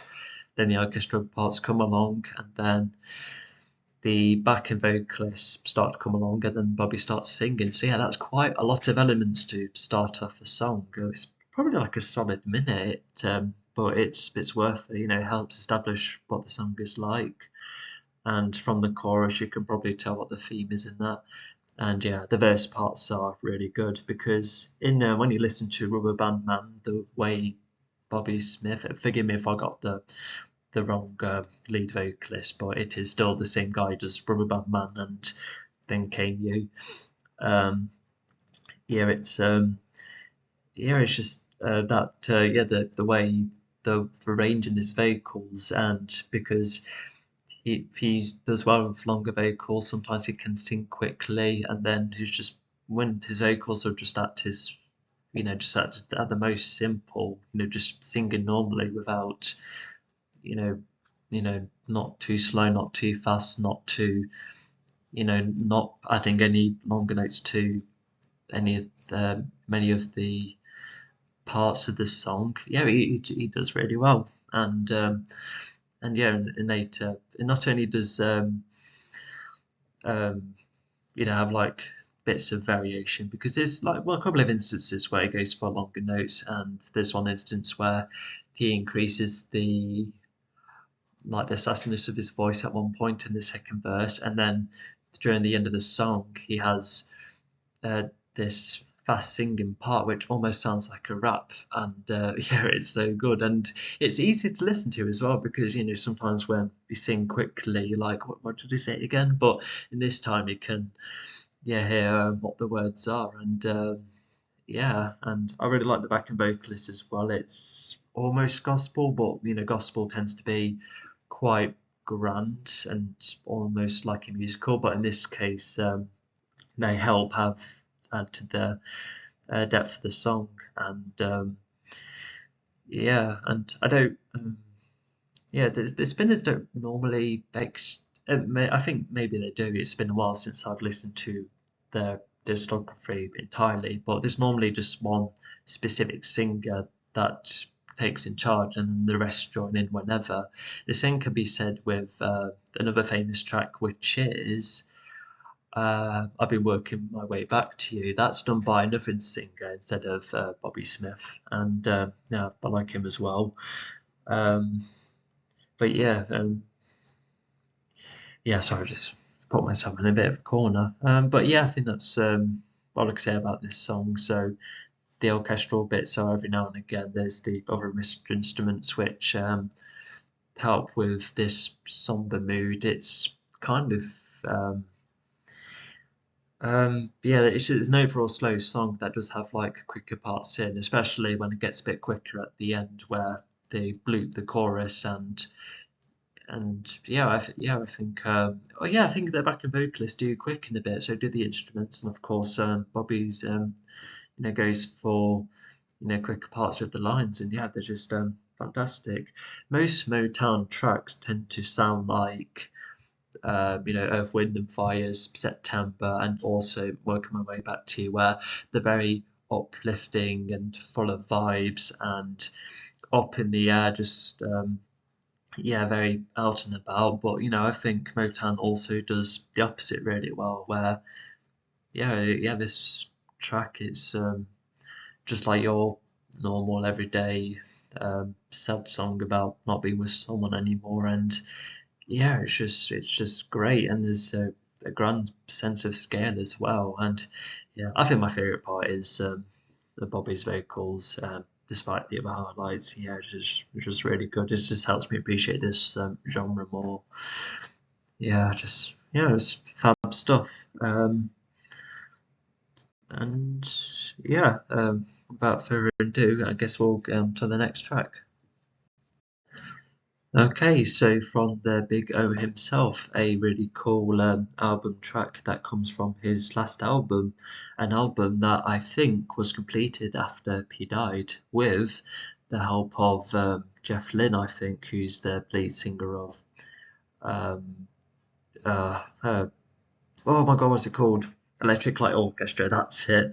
And also one of the only other members still alive of their collaboration band, the Travelling Wilburys, which Roy Orbison used to be a part of. If you haven't listened to them, I do recommend it. Handle with Care is one of their more famous tracks, but they also did um, End of the Line, which was sung at the end of the comedy, One Foot in the Grave, where they've they too quickly completed that track before Roy died, and in the music video, everyone else is playing, and they only have a portrait of Roy, and yeah, and I think it's just probably like a small tribute to him, which is really nice, and yeah, I think um, songs like End of the Line, and then you have this one as well. It just showcases it just goes to show that even despite starting his career in the 60s or even the late 50s at a push, and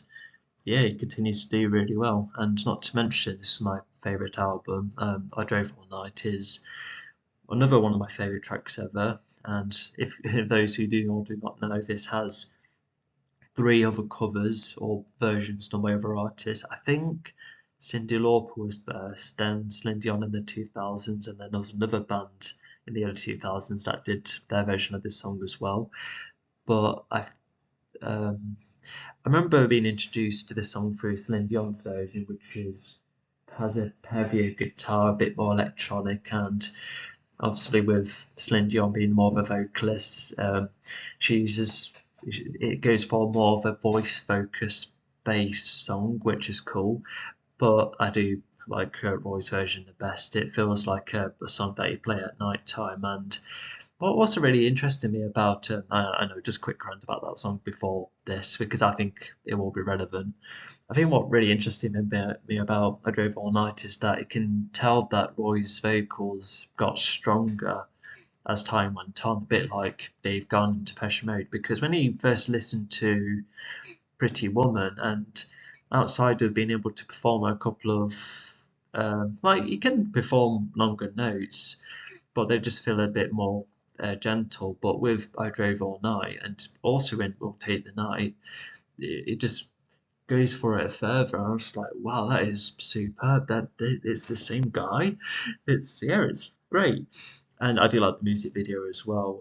They do reuse footage from the black and white concert, which I think it's called, and also from snippets of other videos like In Dreams, which is another fab song.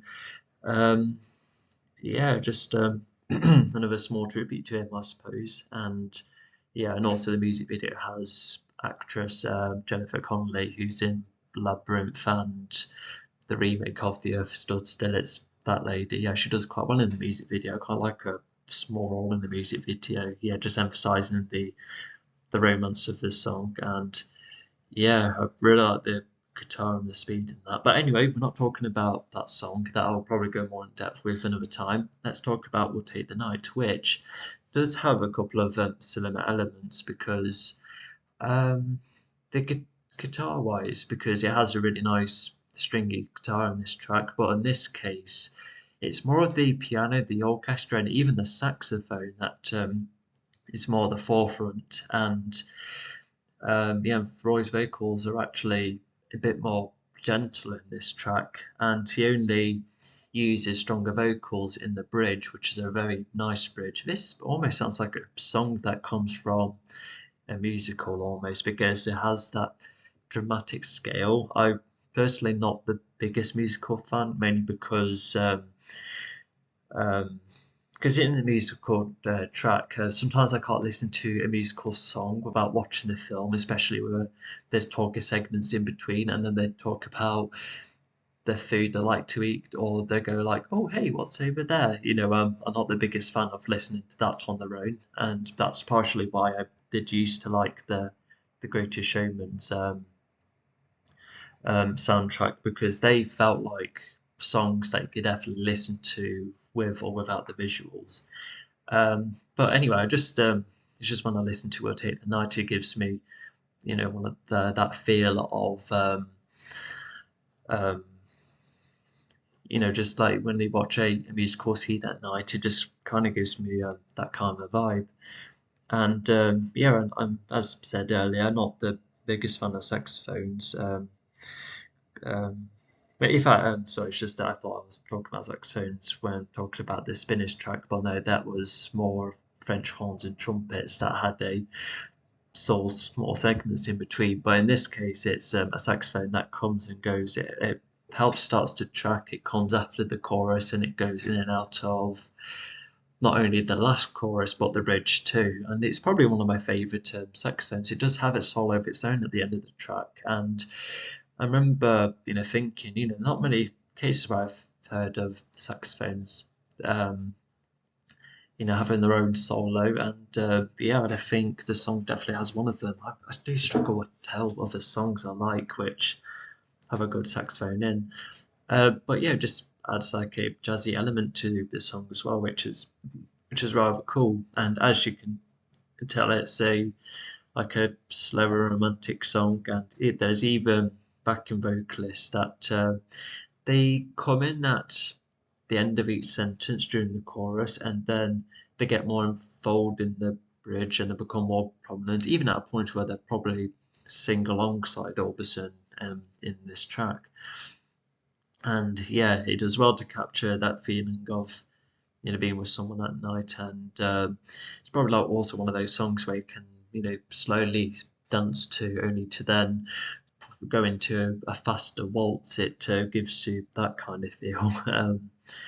It's a really good one. There's other Roy Orbison tracks I like.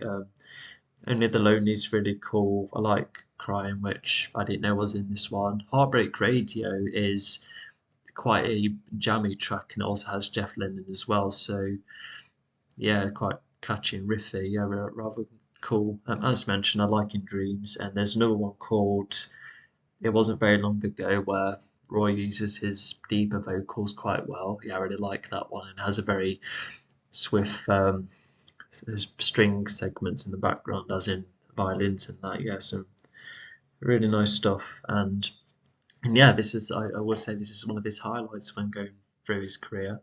And also not to mention, this album's called The King of Hearts. So yeah, I guess if you know how to play cards, or if you're familiar with them, you'll recognise this. Yeah, I just think that's just an interesting detail instead of writing on it.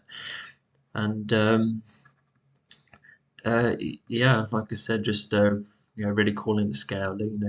Quickly gets quicker. Sorry, no, getting fatigued again. Sorry, but yeah, I've already talked about why this song is fab, and that. So let's go on to the next track. Right, so another favourite band of mine. I'm not gonna lie, I think I already have about 7 favourite songs by them, but even then I really like the style of this band. But at the same time, I've heard that all of this is done by one person, so either way, let's just call them or this by name, whether it's one person or various others, participating. Yeah, Boston are just very well done musical entity. They've done tracks like More Than a Feeling and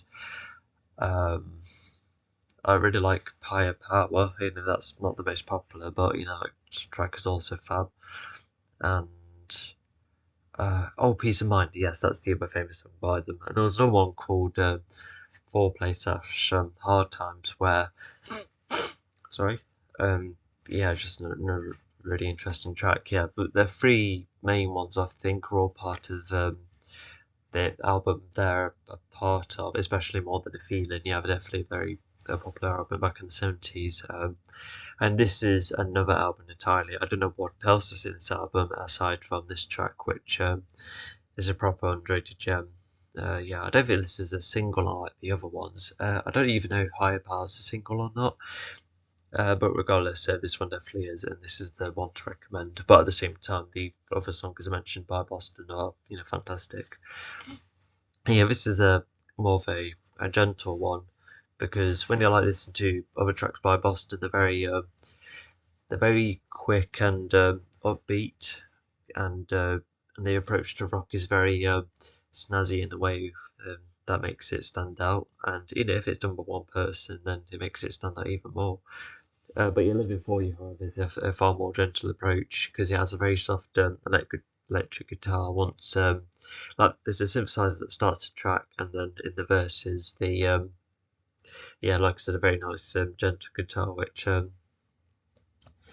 I think there's the occasional synthesizer that goes in between these verses, and yeah, and even the vocalist puts on you know, very more gentle vocals than he normally does. But then when it gets to one of the two types of choruses, he then uses his iconic powerful vocals that he uses in More Than a Feeling, and that it's still there's still that this slow speed of the track, it's still there, but with but yeah, it's just the vocals are still powerful, and the guitar work comes in, and oh yeah, even the drum is very low and quiet in the verses, and only to get a lot of energy build up during you know, the first type of chorus, because the second type of chorus is a guitar solo. And yeah, because with the way it's song structured, it goes from intro, verse, chorus 1, verse 2, chorus 2,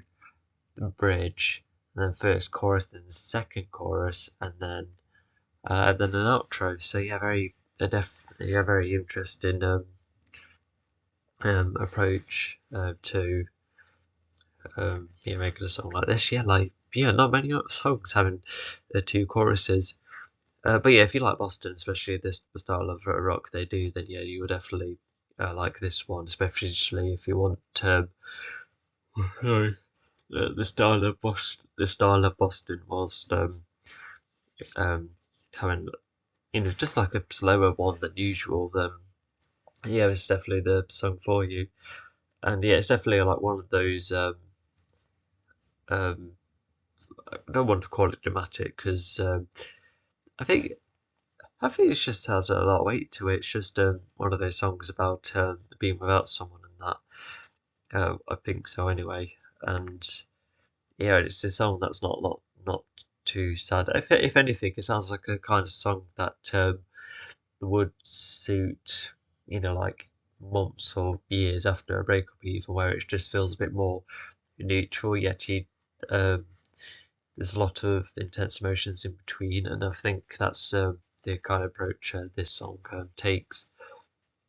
And yeah, it's not only a very underrated Boston track, but you know, in terms of 70s rock, it's yeah, it's a very good one. Even the solo part's very easy to remember, and I really like the backing vocalist as well, because I think yeah, the backing vocalist is done by the lead as well, and yeah, the backing vocals only occur during the first chorus, well, the first type of chorus, and yeah, adds to the power of it. And yeah, some slightly higher notes as well from the lead as well, which is pretty interesting.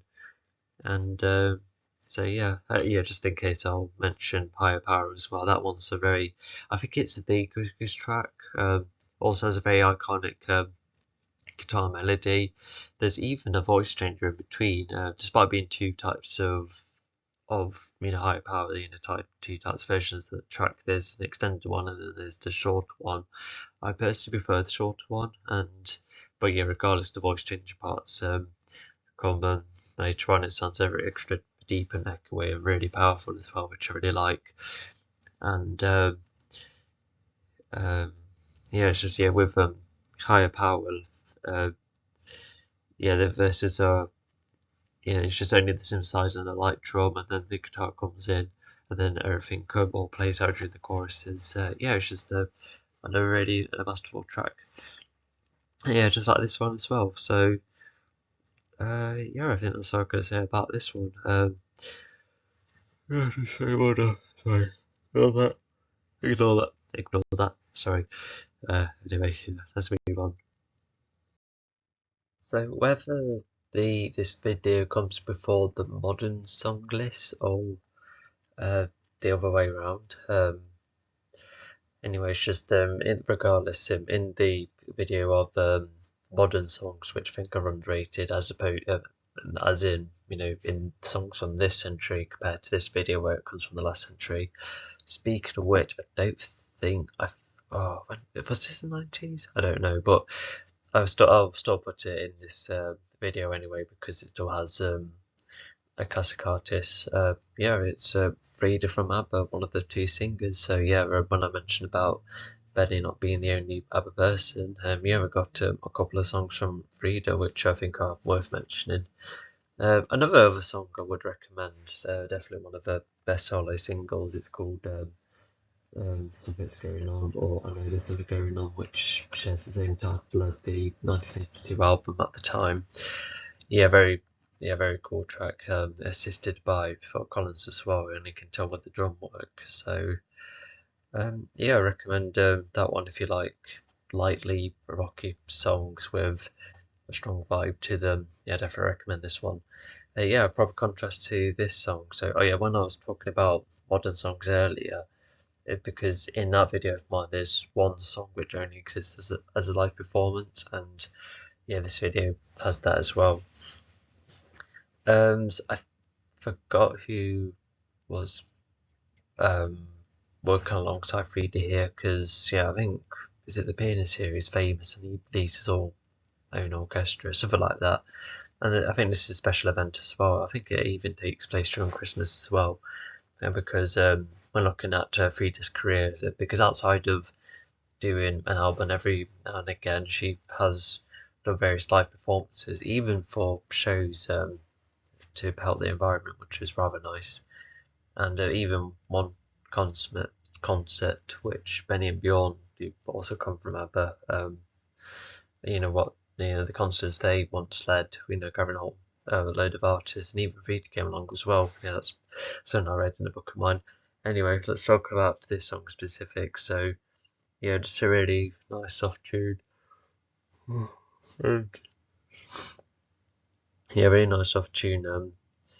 The orchestra doesn't really go over the top, really. Like the piano work and the violins is it's just very soft, and even Frida's vocals are mostly soft throughout, outside of a couple of longer notes to end certain sentences, and even the key changes throughout do vary as well.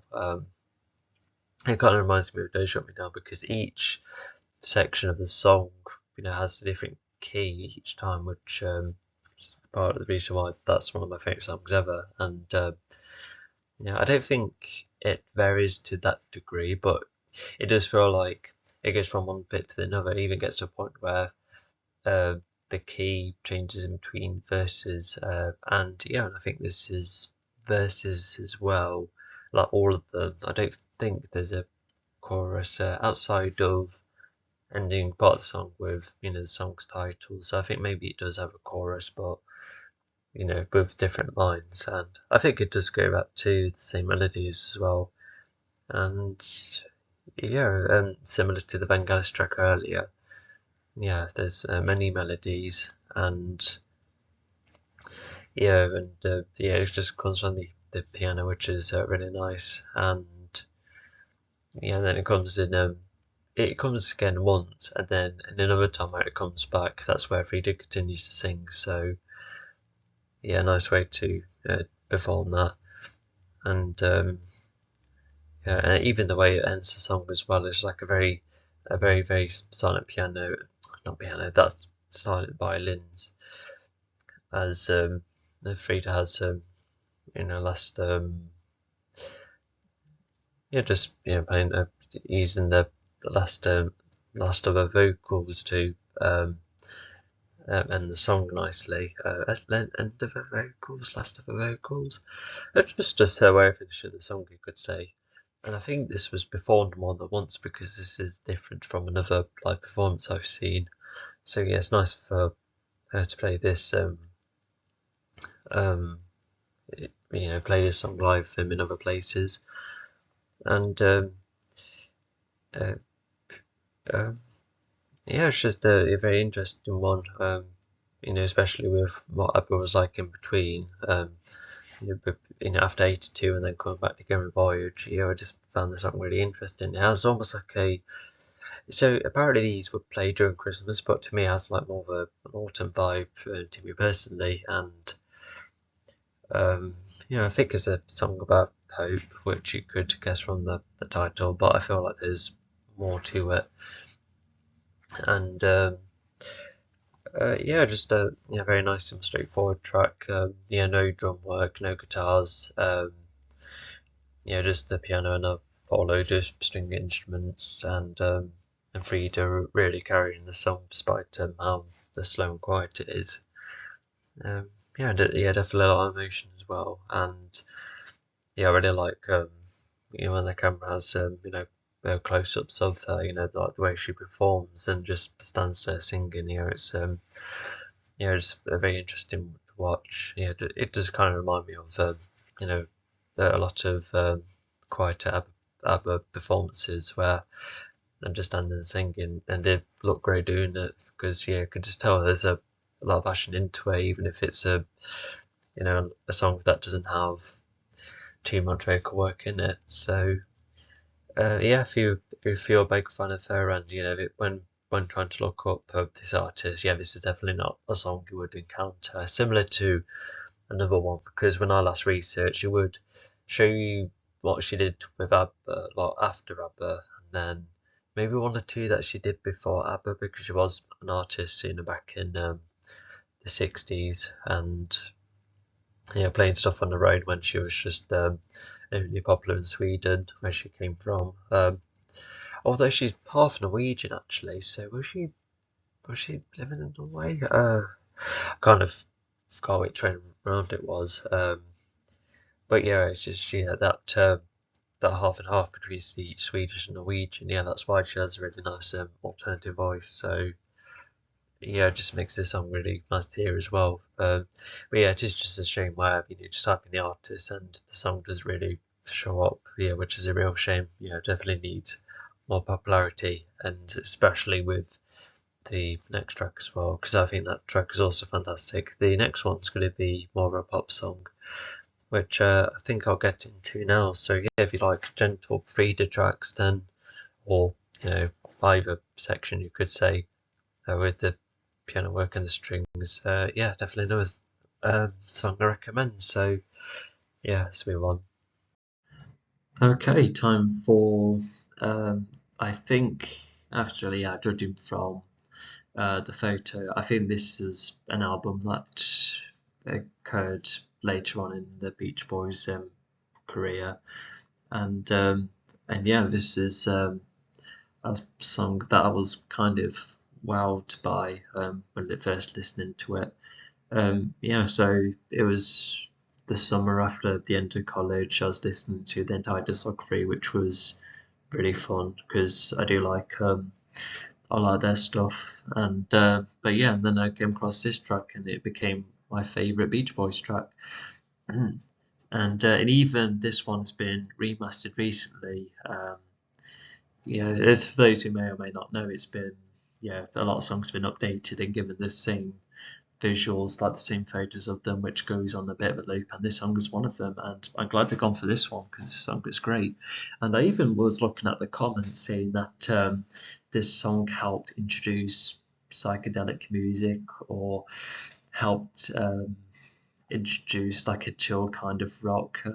I could be wrong, and the people could be joking, but I think that's probably what the album has done, and its singles, because I don't think this was a single. I could be wrong, but for people to look at this and think, yeah, this was a bit groundbreaking, yeah, it just makes me like this song even more.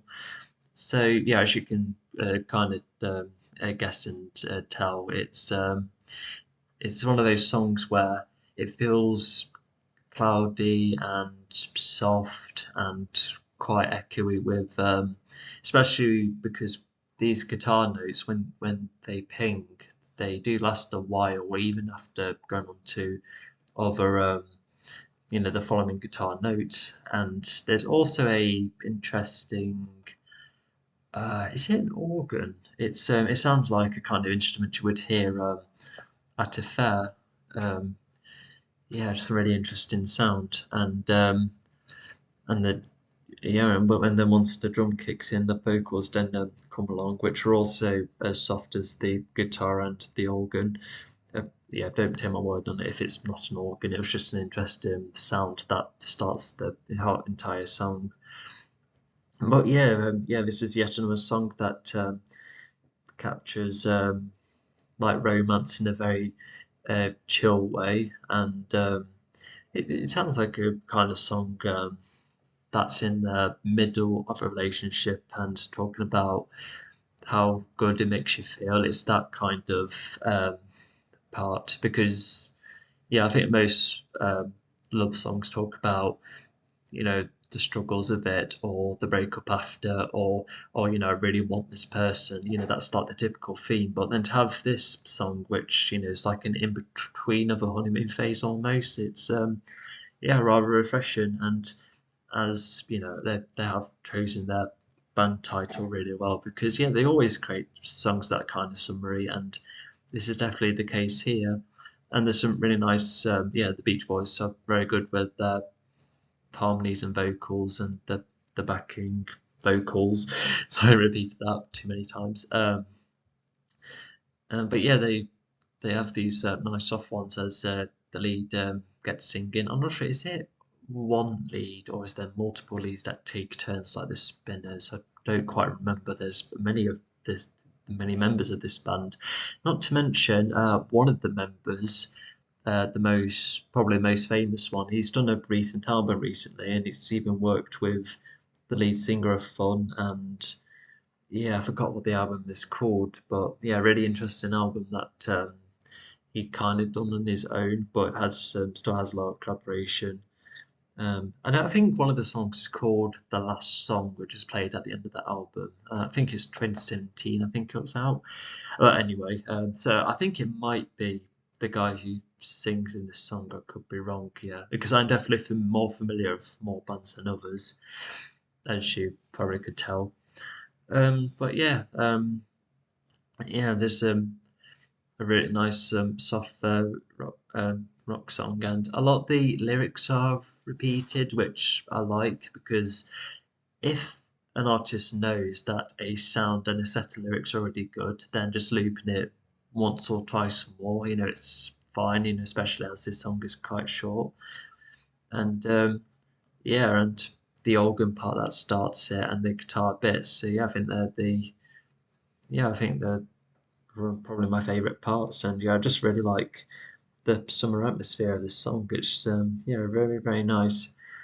And once again, there's not a lot of much of an instrumental here, but you can pick up each parts, and it's just nice and simple. So it's a very well done track. I'm glad they've remastered it. A good choice. I think that's all I can say with this one. So I think there's just one more track to talk about, and we can move on.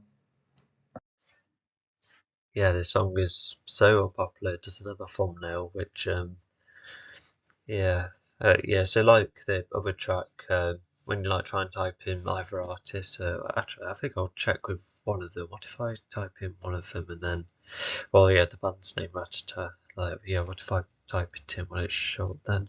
Because it didn't show up when I was researching Frida.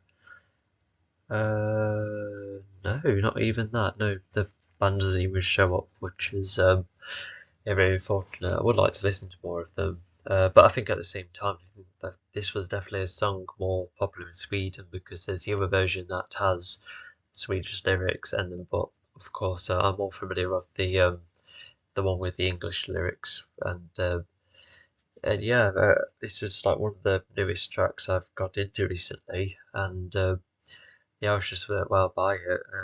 Yeah, a song that's quiet at first, and then in the last third it gets so loud and quicker, and yeah, it's really yeah, just a really good song, and yeah, this song is about it's like the kind of you have a bit more understanding from the lyrics here, where it's about having some trouble with who you are currently partnered with, like despite the problems, you should like still carry on the life together, which yeah, just really nice message, and yeah, I just really like the lyrics in this. Yeah, some just really touching lyrics, and yeah, the leader Ratata, I'm assuming it's a duo. Yeah, starts off the song, and he too has a really interesting lyrics. They're very they like very smooth vocals that is able to go quiet when needed and able to uh, get a bit stronger when it needs to be.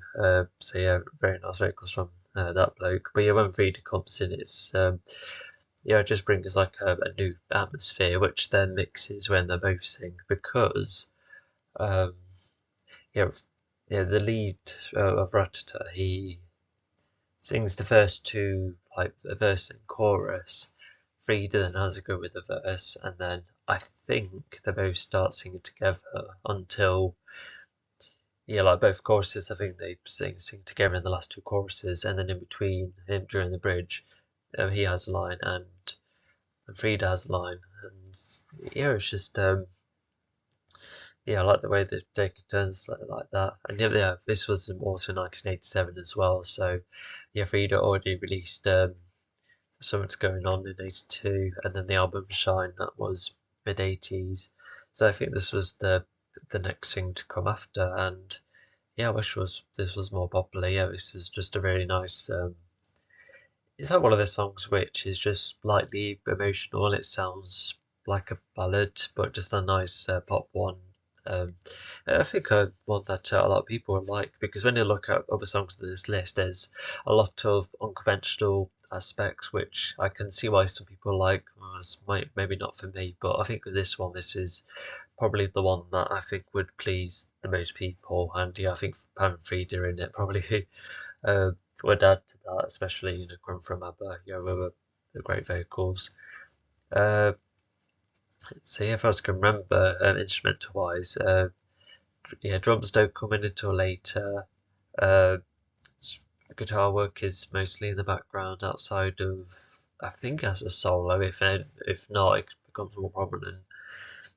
So yeah, it's just some soft synthesizer work that goes throughout. And what else was I going to say? No, I forgot. Uh, oh yes, the music video I quite like as well. Yeah, a lot of interesting photography. Like there's close-ups of the singers, some interesting zooms, and there's dolly camera parts. And I don't remember much else in the music video, unfortunately. I like the colours a bit of though. To go for blue is a really interesting choice, especially to vary, and a lot of interesting lighting as well. That the light is more prominent when it comes to the close-ups, and well, some of them anyway. So yeah, just yeah, like I said, the song that would definitely please the most amount of people. Yeah, just a very normal pop song, which yeah, I think should be listened to more. And yeah, the one with the Swedish lyrics, I think that one's just as nice as well.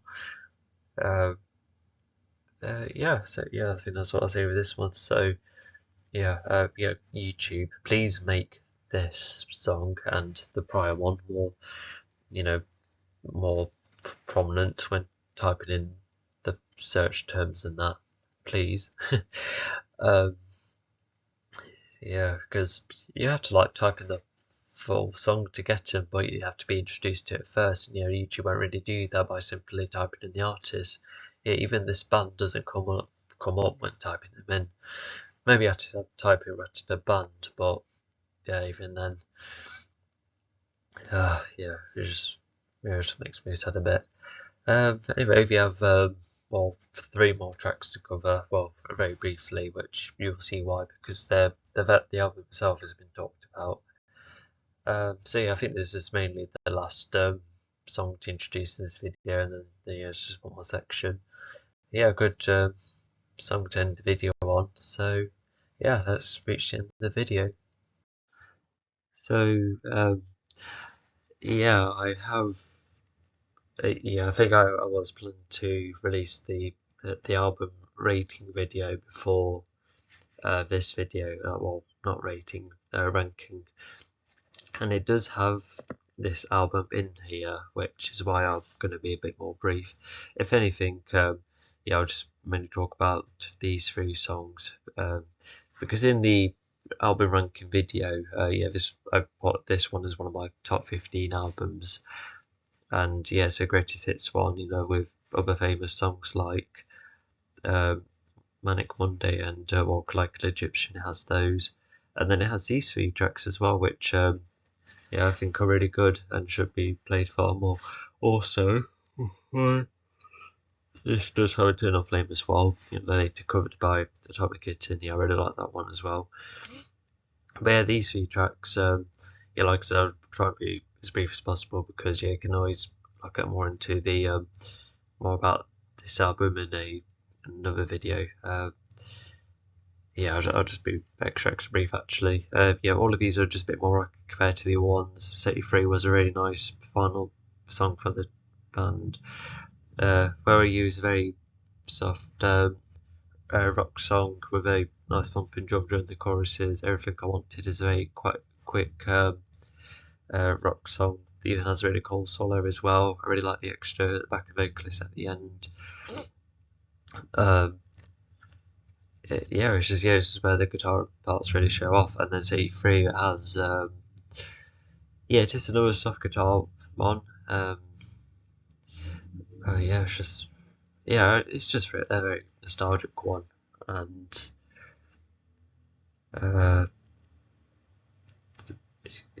yeah, it's just once again very soft guitar work, and yeah, just really fitting for a final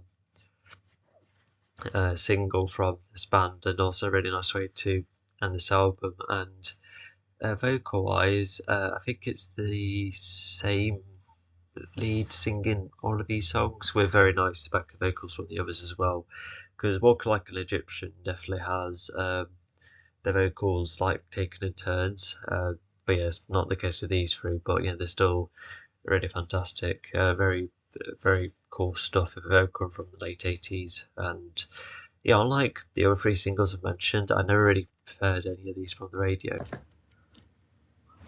So yeah, can find out more about those songs in the other video. But yeah, I think they're just worth mentioning because yeah, just some really cool tracks coming from a rock girl group, and yeah, I think that's where I end the video there. So yeah, very interesting one to do. I don't really remember the order. I will make the comparison that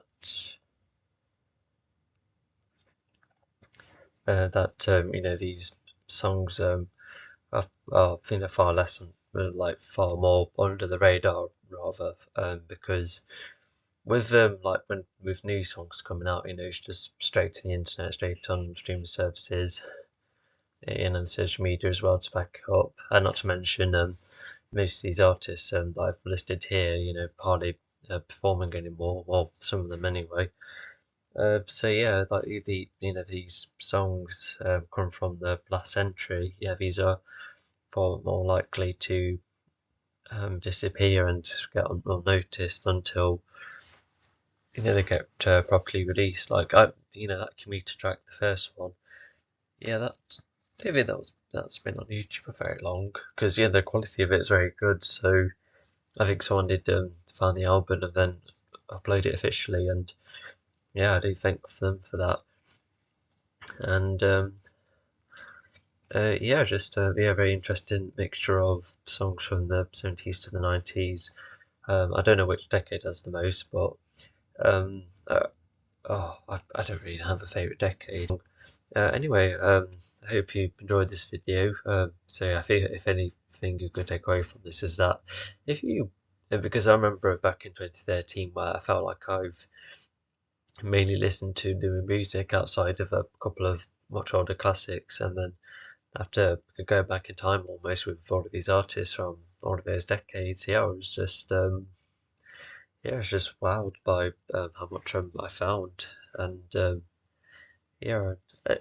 just once again, I just recommend you to pick any of a popular or even any other artists that came from the last century, see what they've achieved, and as you can see, there's a whole heap of artists who you probably never know the name of, and yet they've created some really good tracks, which I like, and perhaps other people do as well.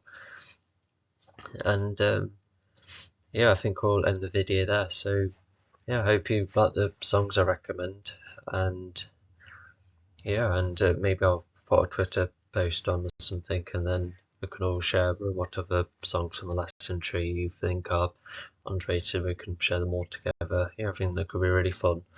So anyway, have a good day. Thanks for listening, and see ya.